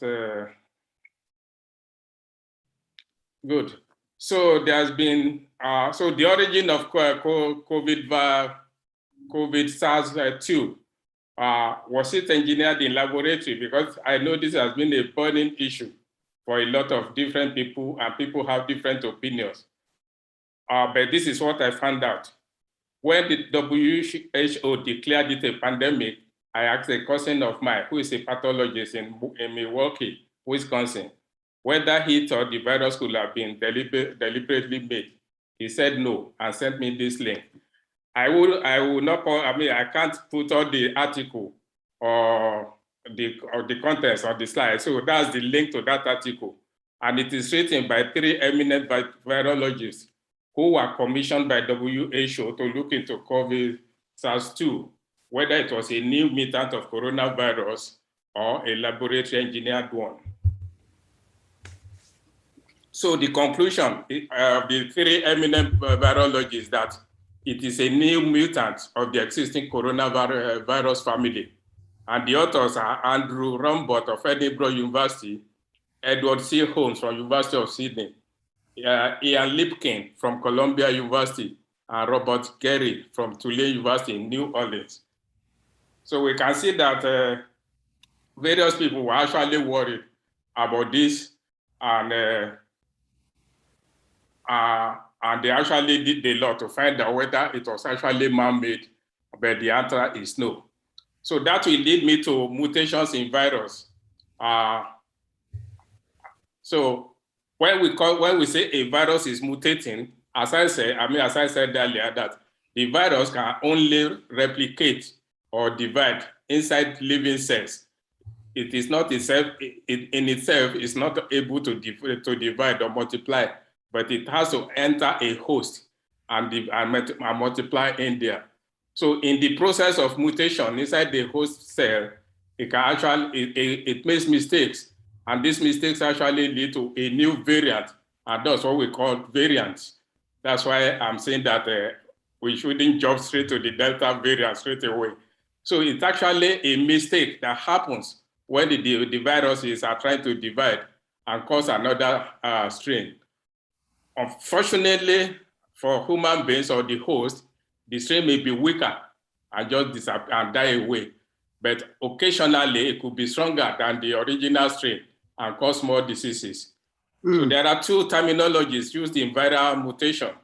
One is antigenic drift, that is a gradual change in the surface protein that the virus uses to attach to the whole cell. That change is so small that the new variant will more or less resemble the ancestor.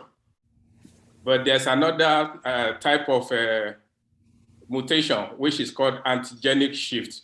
And this is when the host cell is unfortunately to be infected by 2 different types of viruses. And during replication, these 2 viruses combine their genetic material and now produce a completely new virus or variant. Antigenic shift will actually produce completely variant that the host has no form of immunity to and could be quite lethal to the host community. So far in COVID-19, what we are seeing is antigenic drift. There's been no shift yet. So we are lucky in that case. That is a gradual variation in the surface proteins. And people vaccinated or those who have had the infection still have some form of immunity to most variants because it's just a slight change in the surface protein compared to the original or ancestral variant. So now coming to how do we name the variants? Initially, people say, oh, this one was first, they attached the name where it was not detected to it. But WHO said no, that will be stigmatizing people or areas, and said we should start using Greek alphabet names. So Baba Deboye, that's why it started with Alpha, which was actually found first in Southeast England. Then we have the Beta, we have the Gamma, and now we have the Delta, which was yes. Which was again first detected in India. By the way, UK is one of the, I think 5 or 6 places in the world where these viral variants are sequenced regularly. So most of the samples come to England and some other places, and they analyze it and say, okay, it is this is a new variant. The Delta variant was first observed in India and has now been found in many other countries. This does not mean that it is the Indian Delta one that's actually transported to here. No, what we're saying is that the viruses here too have changed and changed to similar to what was found first in India. So that's what the Delta variant means. So the Delta variant in America is not that it's brought by Indians. So please don't drive all Indians out of America. It was your virus actually changed to the similar type that was found first in India. And as I said, this change is a mistake that happens when the viruses are multiplying. So what do we know about the Delta variant? Well, they say it's more contagious. What that means is that infected people shed more virus when they cough into the air, so that there is more viral load in circulation. And because there are more viral load, more can attack people. And when you have a greater viral load, then you might chances of becoming sick is higher. So that's why it may cause more serious disease.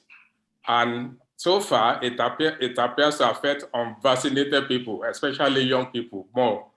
Well, the good news is that, as I said, it's a drift, not a shift. So all the various vaccines still appear to protect people from becoming seriously ill or dying from the Delta variant. So if you have not been vaccinated, please get vaccinated.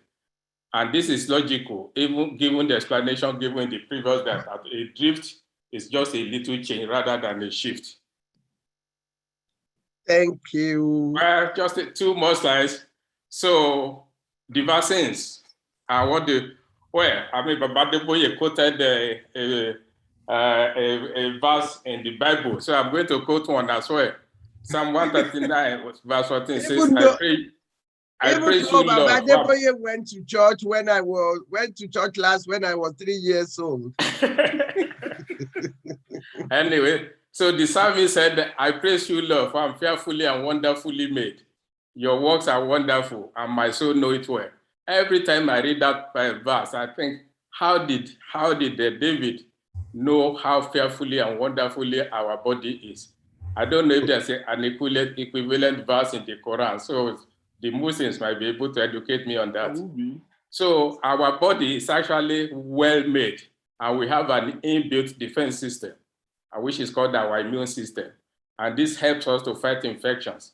So part of the job of the immune system is to produce antibodies to block or counteract antigens, that is unwanted particles or proteins that get into our body. The term antigen actually means antibody generator. It's just the scientists that shortened into antigen. So with COVID-19, scientists quickly learned that it is the spike protein that lashes to our cells, through which it gains entry. And our immune system reacts to that and produces antibodies to the spike proteins,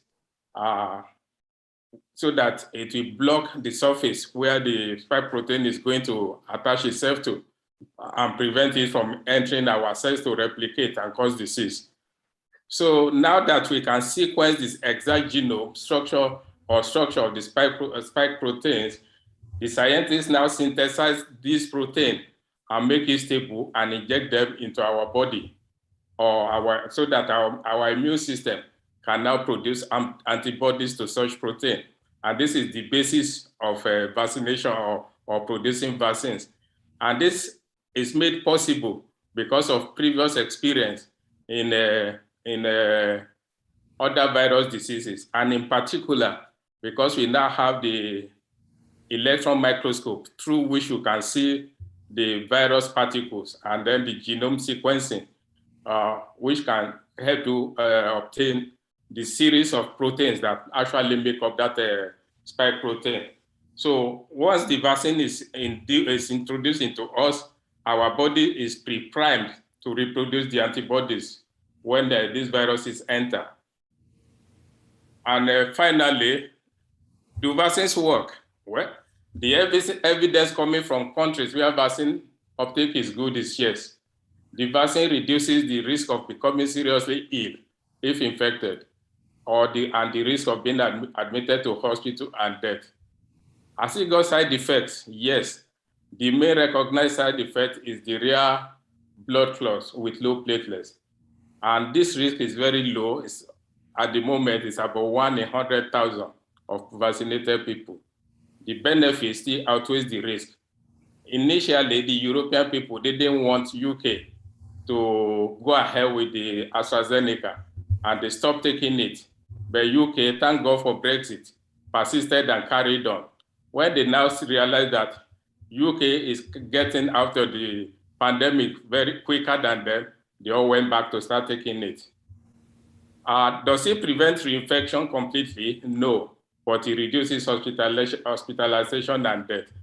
And the general advice is still taking steps to reduce your chance. Well, the general advice actually is still to prevent yourself or reduce yourself. You reduce your chance of getting exposed to large viral load by wearing masks, avoiding our crowded places, good ventilation, and washing of hands and cleaning of surfaces.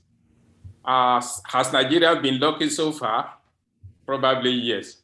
But how accurate is the statistics that we put out? Maybe Baba Deboye can help us with that as well. Could be that we have cross immunity from endemic viral infections in the community. That may be true because, as I said, the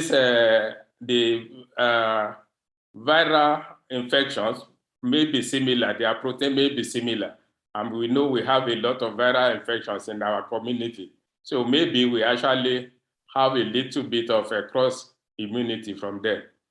But looking at that and then looking at India and Brazil, which are said to be of similar condition to us, are we more resilient? Well, these are areas that the scientists are still looking at, and I'm sure people are collecting data to analyze it and then see whether they can find out why it appears Africa is not being badly hit. But my own view is that how reliable are the statistics? So I will stop there. Thank you. I'll see if there's any things that we can discuss together. Thank you so very much. Onishegun, thank you so much. I know there are people who want to ask questions, but I'm going to ask my own question first. My question is, what is the difference between all this COVID, whether Delta or Beta or all these things, and flu or the common virus that we have every day? Because when somebody starts sneezing now, you'll be thinking, oh, maybe I have COVID. So is there any big difference between them? Well, I mean, that's why I said we started from the beginning. As I said, flu is actually a viral infection. So when it was named flu, as I said, it was actually because we had then only a light microscope, and I said these viruses are submicroscopic, so they cannot be seen by the light microscope.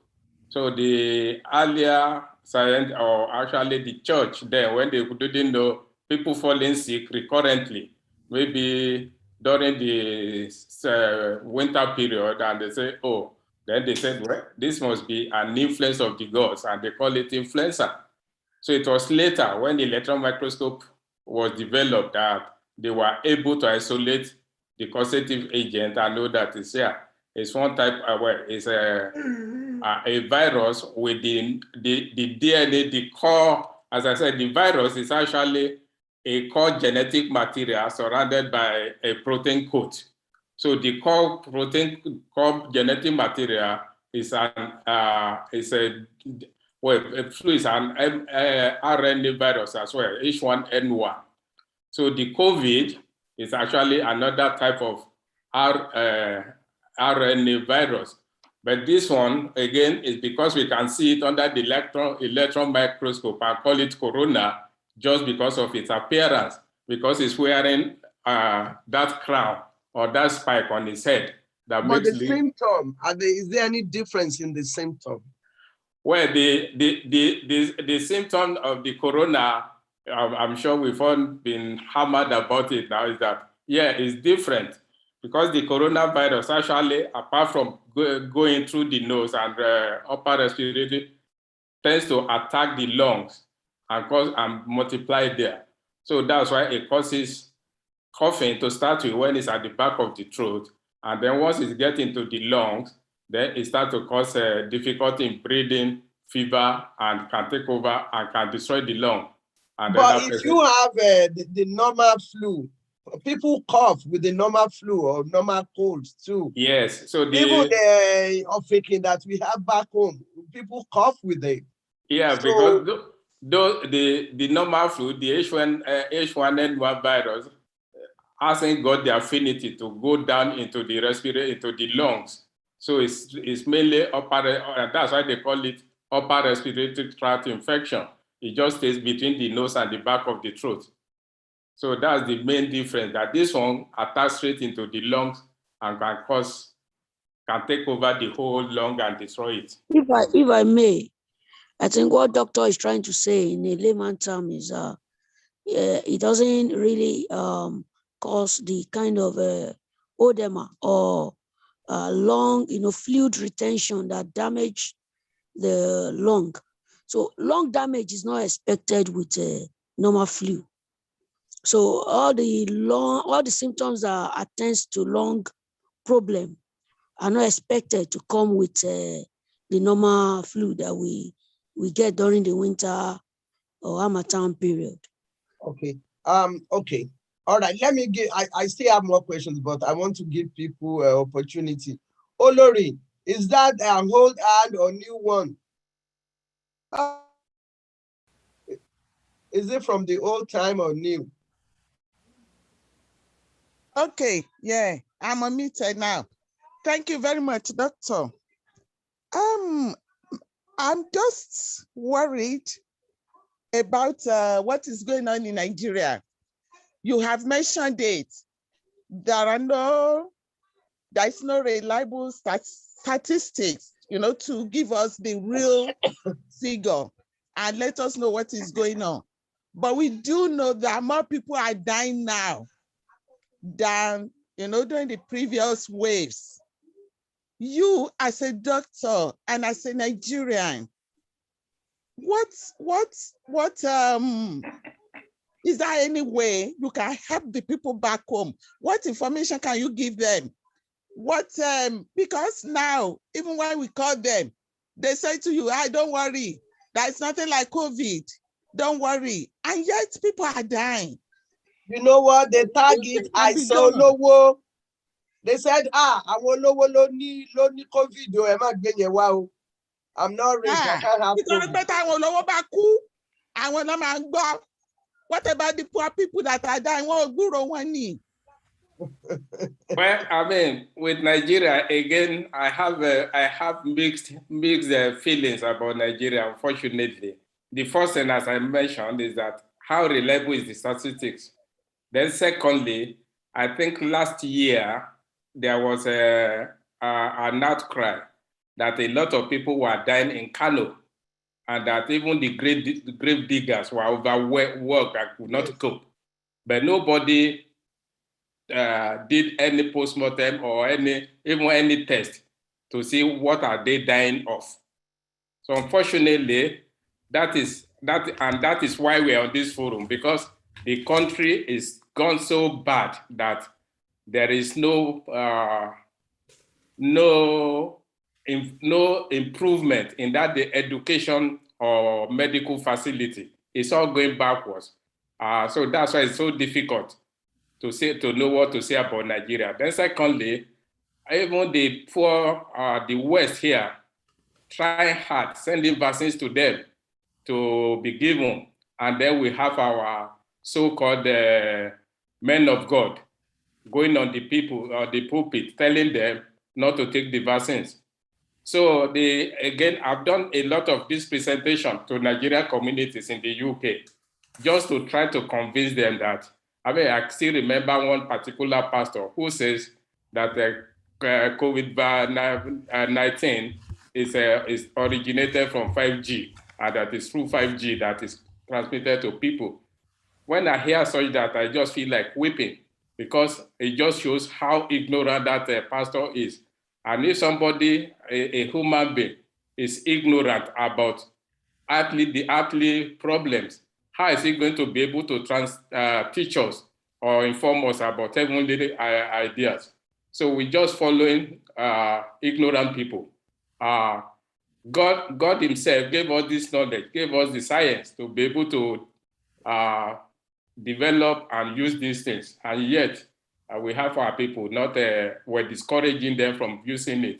So with Nigeria, well, all I can say is we need to keep on the public education, and just as to keep them educated about not being a slave to a group of Fulani cliques, but to emancipate themselves. The same thing, they need to free their minds and follow the scientific word that the whole world is now following. So that's as much. I'm sure a lot of people will have even better answers. Olotu, I think Koguntola is eager to say something. Okay, me only one. He's not putting his electronic hand. He has a very fanciful hat. Okay, Akogun, okay. Akogun, mo ti unmute yín, sir. My question to our respectable doctor, are you aware of the politics of it? I mean, everybody knows there's COVID, but there are schools of thought that will associate COVID with bioweapon, just as they did with the artificial creation of HIV. There are people who are worried. When early last year, around February, Mrs. Gates said Africa will lose 2 million people or even 20 million people, some outrageous figure. And they wondered why anybody will open his or her mouth at the onset of a disease and predict that so much or this kind of figure will emanate from a people. And that gave people worries. Are you also aware or conversant with the Fox series of interviews by Stephen querying the relationship of Fauci and Bill Gates in the Wuhan tragedy? And to the extent of even querying the way Fauci changed his tactics with his NGO to be able to access federal grants. These are all in the open domain. It's not just the, I mean, you can Google Fox and see Stephen and all the interviews that are going around. I repeat, everybody knows there's COVID, but are you concerned about the politics of its origin? Thank you. Yeah, well, I mean, with everything, and that's why, again, I like coming to this forum, because I've now realized that even as a scientist or doctor, it's the politicians that rule the world. So there is always politics behind everything. But with what you're leading the class. But with what Mrs. Gates said, I think that was just looking at the way the infection started in the Western world, and in particular in UK, the first wave actually affected most of the minority health workers badly. As I said, I had it in May 2020, but I thank God I was only ill for 10 days. I didn't have to go to hospital, and immediately, because I knew it was the lung that it attacks, so I know how to monitor my oxygen level. So what Bill Gates is referring to is that if it's affecting the ethnic minority in Britain like that, look that if it gets to Africa, one, with our poor health, system. Then secondly, even with the poor health system of the population, forget the upper 5 or 1% that are well-fed. Majority of our people are still malnourished. And infection, when you get a hit by an infection that takes over your breathing, oxygen is the life-sustaining thing that we all need. And thank God it is free, because most of us will not be able to afford it if it is left to the rich people. So Bill Gates was just extrapolating that if this thing is affecting people who are still well nourished in the Western world like this, if it gets to Africa, then a lot will die. But he would say he's too wrong, because look at how many people have died in Brazil and how many have died in India, which are poor people, poor in terms of health and health facilities and nutrition. And that's why I'm saying about Nigeria, that maybe we are lucky, maybe our statistics is not good, it's not up to date, or maybe we have some underlying cross immunity to this virus from our endemic viral load. So the jury on that is still out, and I'm sure sooner or later we know more about it. Thank you. Thank you. Thank you so much. Thank you. So my last question, Dira, I still see your hand up. Do you have a question? Okay, thank you. Hello. Hello. This is my territory. I want to thank Doctor for the good presentation you have made. I'm a biochemist, and this is a territory and area of field that I love so much. When the pandemic started, I went into my own investigative research about it. Now, a lot of biochemists in the field are not politicians, so their voices may not be very loud. In fact, the person that came up with the PCR, the PCR method of diagnosing COVID, which is, I think, what's it called now? Awards and everything. He wasn't fully in support of the hypothesis that this is a natural mutation. And although the studies and the voices of those who came out against the fact that this is not just a natural mutation seems to be stiffened and muzzled. And this muzzling of their voices actually strengthened my passion to dig deeper, that something must be fishy, because I don't see the reason why you clamp down on anybody that speak up against the hypothesis that this is a natural. Perhaps it mutated in bat, and then in the Wuhan market, people are, buying, all these exotic breed of animals without proper treatment of them, actually gets this virus to have the mutation to be capable to affect man. And in my investigation, sir, I have to tell you that one of the things we look at using bioinformatics was the proteomes. We did a proteomic study of the protein, the spike protein itself, and some of the other components of the virus. And for those who are specialists in the field of protein science, they were saying that the handwriting on the wall speak more about human engineering of a particular strain of the coronavirus. As we all know, coronavirus has been in existence for far too long than now. And before now, people have been working on coronavirus to actually give it a gain of function.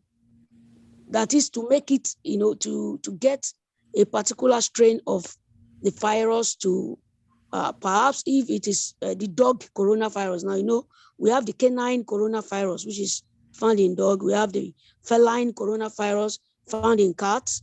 So if I pick up the feline coronavirus, I can try as much as possible to see if I can do some molecular genomics on it and get that feline coronavirus to actually be capable of infecting humans. Another person can be working on the transmissibility to increase the ability of this virus to be more transmissible across human population. And people have been working on this, and it's not even hidden. People have patents on this.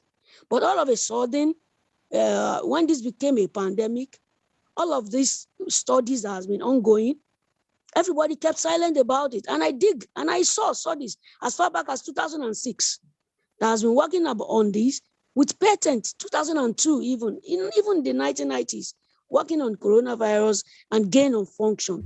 Now, the question ongoing presently with Anthony Fauci is that, was the US sponsoring the Wuhan laboratory to conduct a gain of function study? And he said no.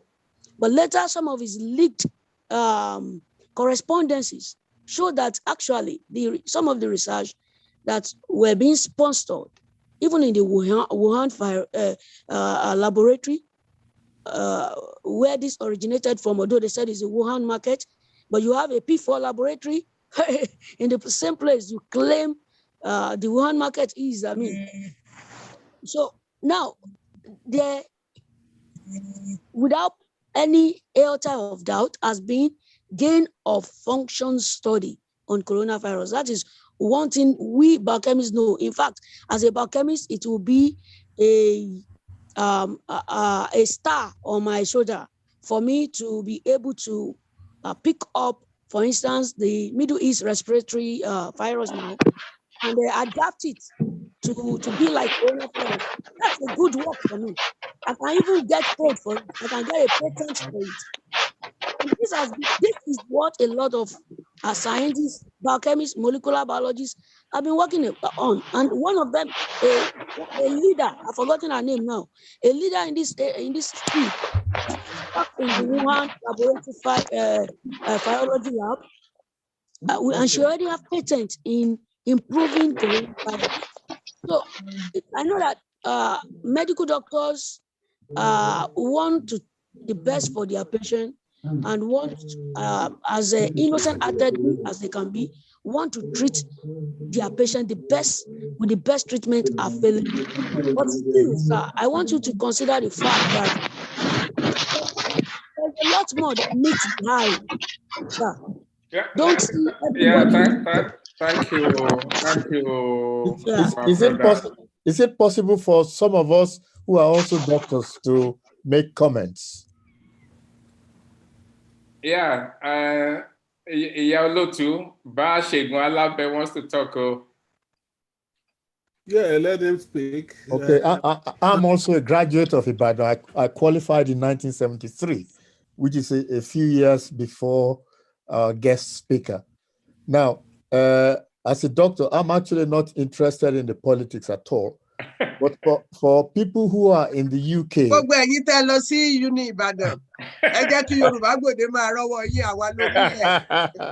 yes. Thank you, sir, for contributing. Yes. Excuse me, one loss in uni, but the leg bag gone.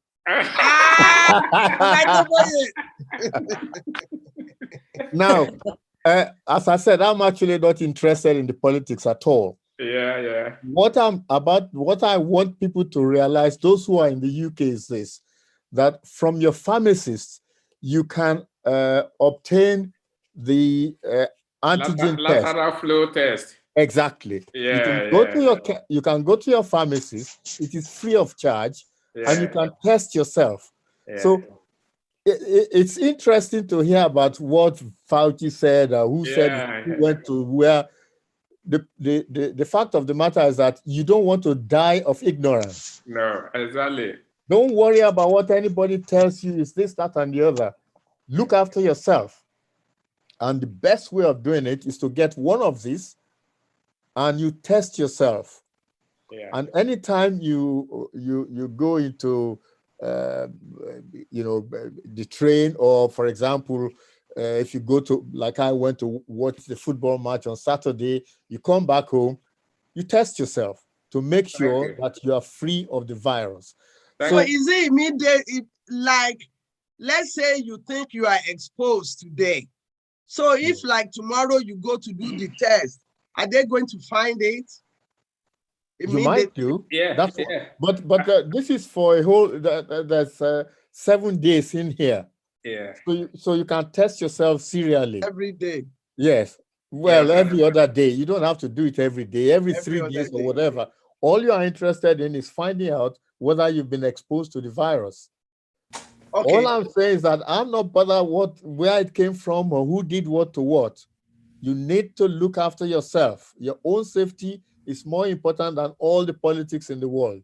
Okay. Go to your pharmacist, get one of these. It is free of charge. If you don't want to go to your pharmacist, go online. They will post it to you. Okay. All right. Thank you. Let me ask you a question. Okay, go ahead. Let me ask you another question. Is it possible for somebody to have COVID more than once? And we've been hearing about something that they call long COVID or long haul, whatever. So like somebody will have it, it will be okay. Then like 3 months later, they said it's positive again. Is it possible to have COVID more than once? Well, according to the literature, yes, it is possible. And it is also possible that you can get it even after you've been vaccinated. I mean, I have been vaccinated. I mean, I don't mess about with my own health. I've had my 2 jabs. I'll be later this week, I'm getting the jab for flu as well. And if when it comes to the round and they say you should have a 3rd jab, I will as well. I have lost 2 colleagues, 2 friends of mine to COVID when it first started in March, April of last year. And for me, it is silly to play with your own health because of, some politics going around. Thank you. You only have one life. Thank you. Can I just put in a word here? I have my hand up. Okay, who is that? Dr. Akimbola? Yes, ma. Akimbola. Akimbola. Akimbola. Don't allow me to put up my hand. Well, I just want to just kind of chime in a little bit with regards to this whole controversy concerning the virus. I think we'll all have to agree as a minimum that there are some untold stories related to the emergence of the virus itself and whatever else might be going on, where even Bill Gates himself has more questions to answer than he's been able to effectively answer within the public space. As a minimum, for instance, public disclosure seemed very inadequate in terms of interests that he might have had.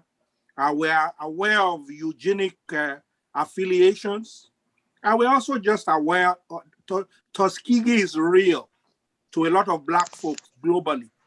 And when we look at a lot of the major health institutions today that dictates the pace with regards to health issues, CDC, NIH, and so on, these are institutions where politics is still very prevalent and white supremacy is still very real. So I would just like to highlight that based on my own little involvement in public health here in the US and the fact that our own professionals need to continually have their sensors up with regards to the politics that might impact even health itself. Thank you. Yeah, thank you. Sorry, this does not allow me to raise my hand. Olotu. I can't raise my hand because this thing doesn't allow me. So please, when you get a chance, let me chime in on this. Thank you. Yeah, Olotu. I just want to say something about this politics of the virus. One, logically, if somebody is going to develop a biological warfare, if the Chinese actually intended this to kill the world or kill the West, they would have, logically, they would have developed the vaccines as well and vaccinated their people, so that when they now release the virus, they'll be immune. And I mean, we know how many, well, we don't know how many people died in Wuhan, but we know it killed a lot. So that's why I can't believe that in any way they will have done it deliberately. It could have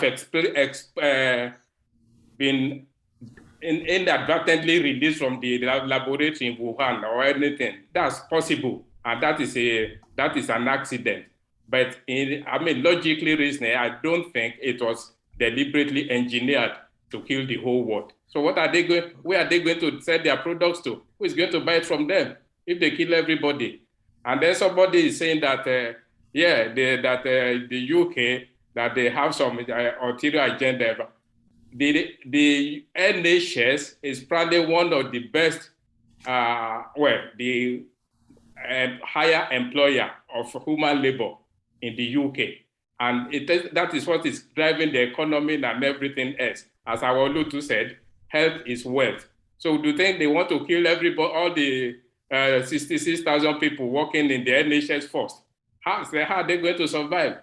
So I don't think there's any ulterior motive behind the vaccine, and I don't think the Chinese people deliberately made it. It is possible that it accidentally got released from their laboratory research institute. Possible, but it's not a deliberate action. And going back to what Baashe Gwalabe is saying, whatever the politics behind it, is your own life at risk. So you got to do everything that you can. As I said, actually, the research I've been involved with I've been a part of a research group since 2004. So when the COVID came, it was easy for me to just join in. The first thing was that I was tested when I had the COVID to say, okay, did you develop antibodies? Yes, they said, yes, I had antibody. I actually donated some plasma for treatment, but obviously we found that another man's antibody didn't work on somebody else's antibody. And again, this is why I'm saying that our body is a complex system. So it will fight for itself.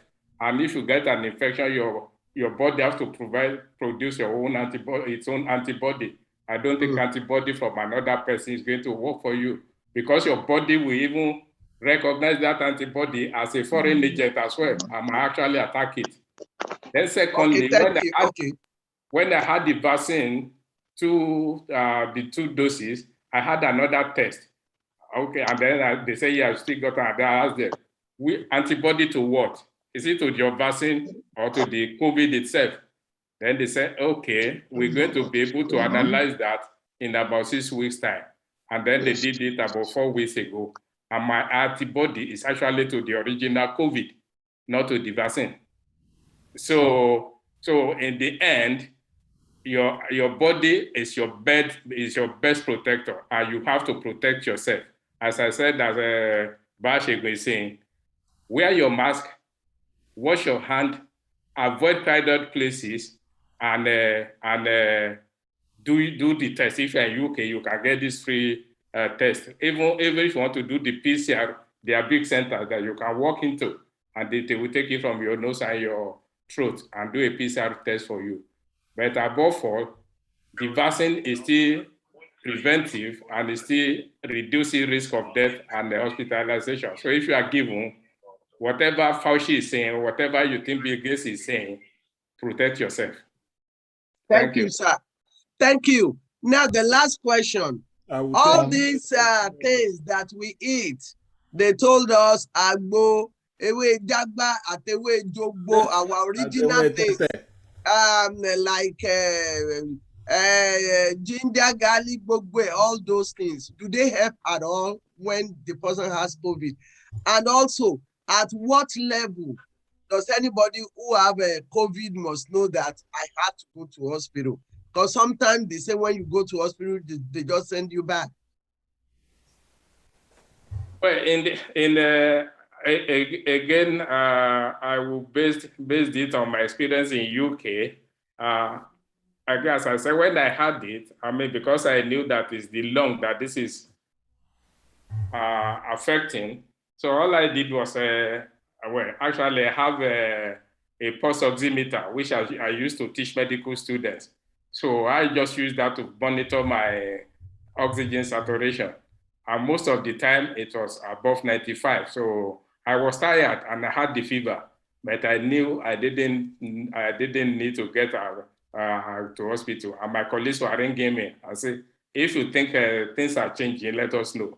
So I think, well, as a general rule of thumb is, if you cannot, well, if you can have buy an oxygen pulse oximeter, buy one.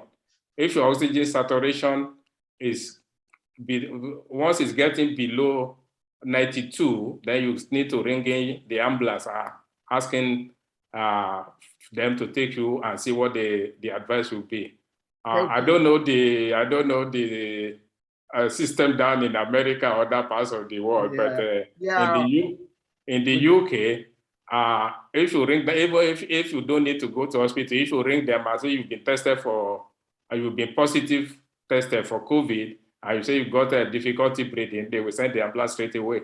So don't take chances with it at all. If you're in the UK in particular, in other countries, again, that is where we need to buckle up on our health system and know know what's going on. As you said about this garlic and agbo, if it is still in your throat, at the back of your throat, and you can gargle and spit it out, and then it's not going to harm you. So it might not work, it might not, but at least the more of the virus you can clear from your system, the better.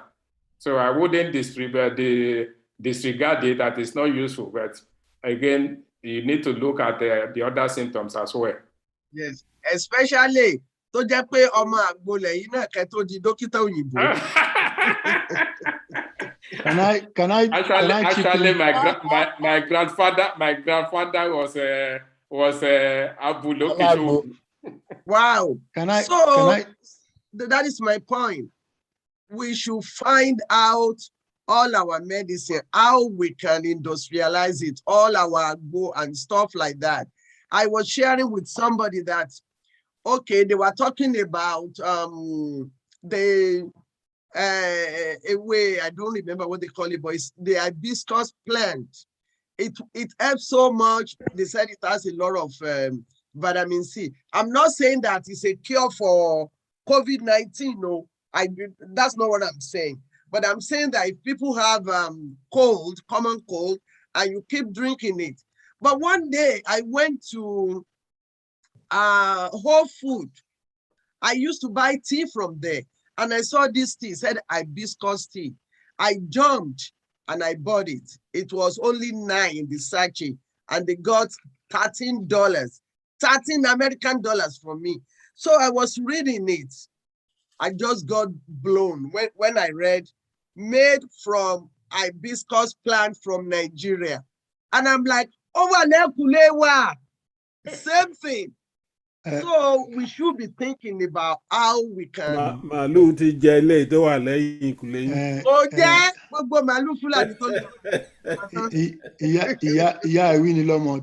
thing does not allow me to raise up my hand, and I've been trying to. Oh, who is this? Dr. Ekundayo. Yes. Okay, go ahead and talk. Thank you. I don't like speaking English, but I will try my best to speak.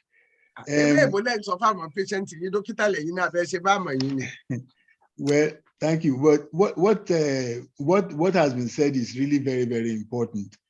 And from two perspectives, one epidemiological and the second one from a complementary and alternative medicine perspective.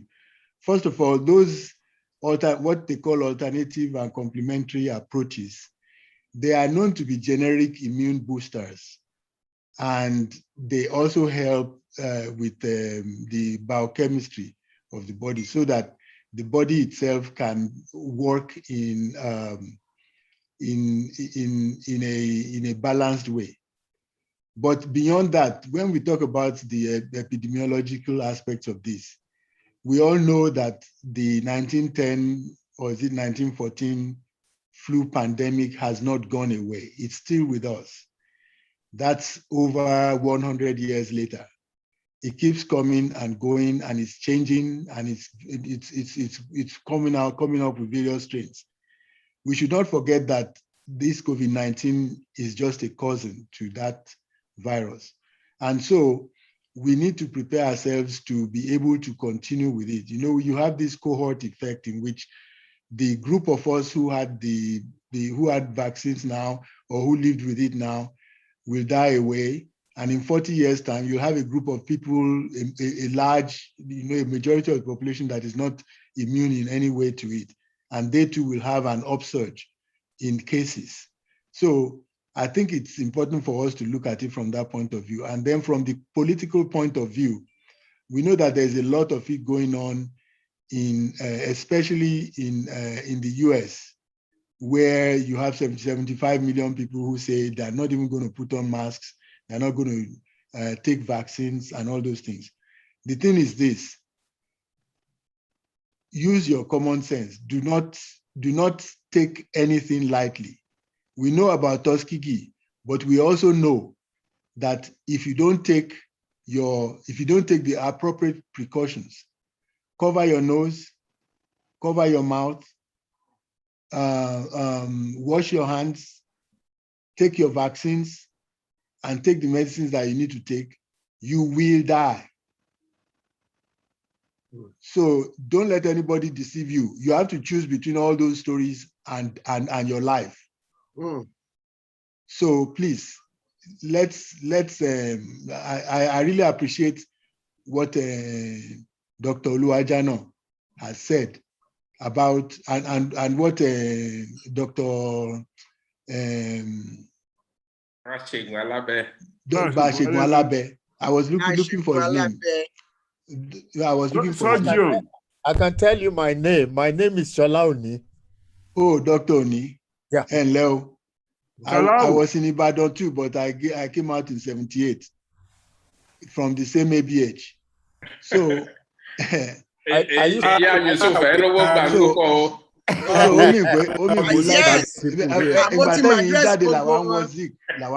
preclinicals. But Dr. Oluwajano wà ńbẹ̀. But wà ní penultimate year làwọn ṣe Alimongo àti Riot àti gbogbo ẹ̀. Okay. We don't want these Ibadan people next time. Wait a minute. I ṣẹ̀ṣẹ̀ coalition of Ibadan doctors. So the idea that we should allow politics to impact our logic, let's be very clear about it. People who played with it have died. So let's not take chances. Thank you. Thank you. If we look at the time, my dear brothers, you will see that we have spent quite an amount of hours here. I'm very, very grateful to everybody who has made this program to be possible and to be effective. We have gained a lot. One thing that I want us to take home is that COVID, especially the Delta variant, does not play with anybody. It doesn't know politician, no Trump, no Biden. It knows nobody. They said we should even be more careful because it is more transferable, it is more deadly. And then they said most of the time the symptom is not vivid. So let's be very, very careful and protect ourselves.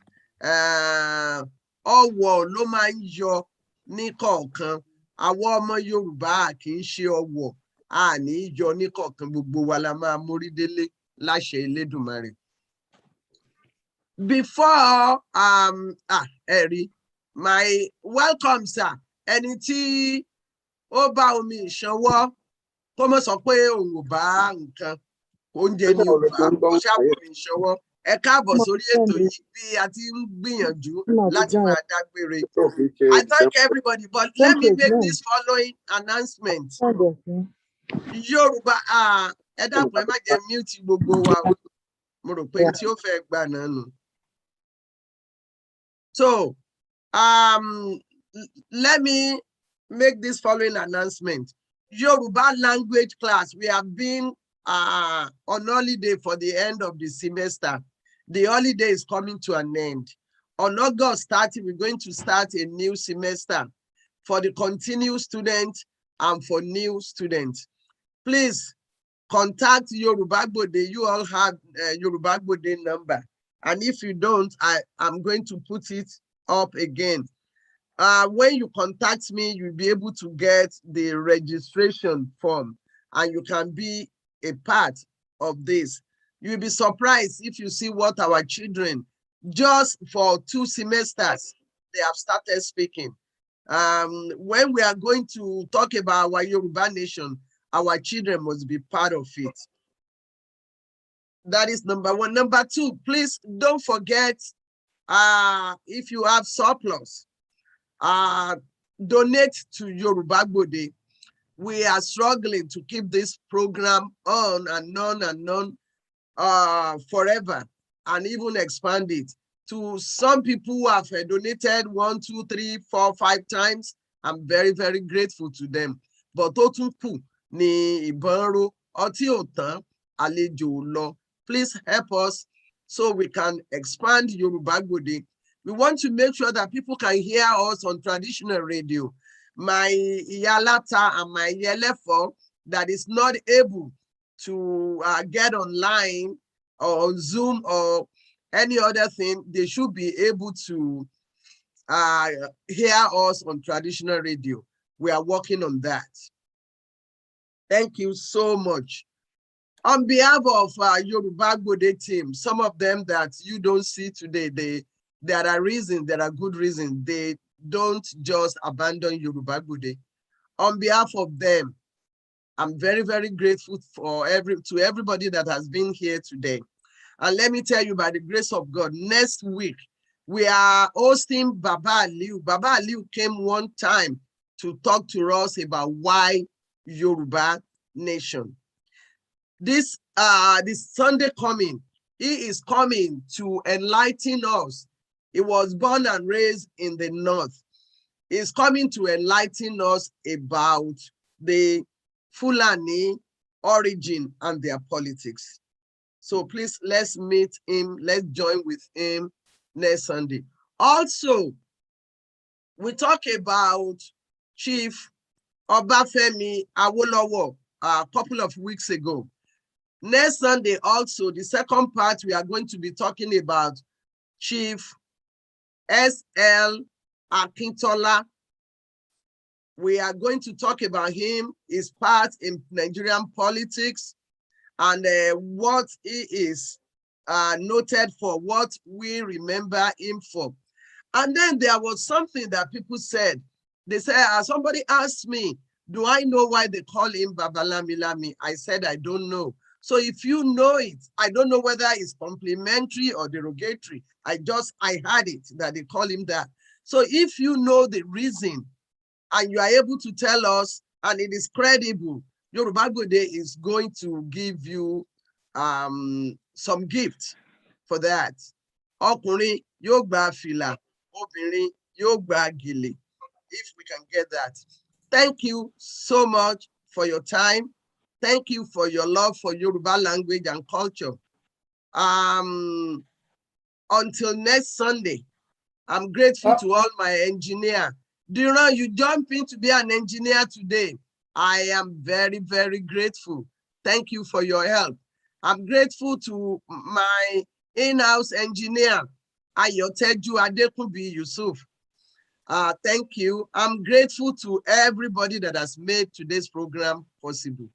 Ẹni tó fúnni lówó kò jẹ́ kí ebi ó pani, ẹni tó fúnni nímọ̀ kò jẹ́ kí á rìn lókun àìnímọ̀, ẹni tó fún ni lọ́mọ kò jẹ́ kí á jàjẹun bí iṣu. Mo dúpẹ́ lọ́wọ́ yèyé mi o, Egbinọlá Adékúnbí, àtúnwá ẹ̀dú tó kọ́ mi láṣà àmújèrè àṣà. Ire ní mògùn ará àlágbẹ̀dẹ, ibi tó bá wà, ilẹ̀ rẹ̀ ni. I'm grateful to our friends and brothers and sisters from Akwa Ibom. Please continue to patronize Yoruba GBODE. We are all together.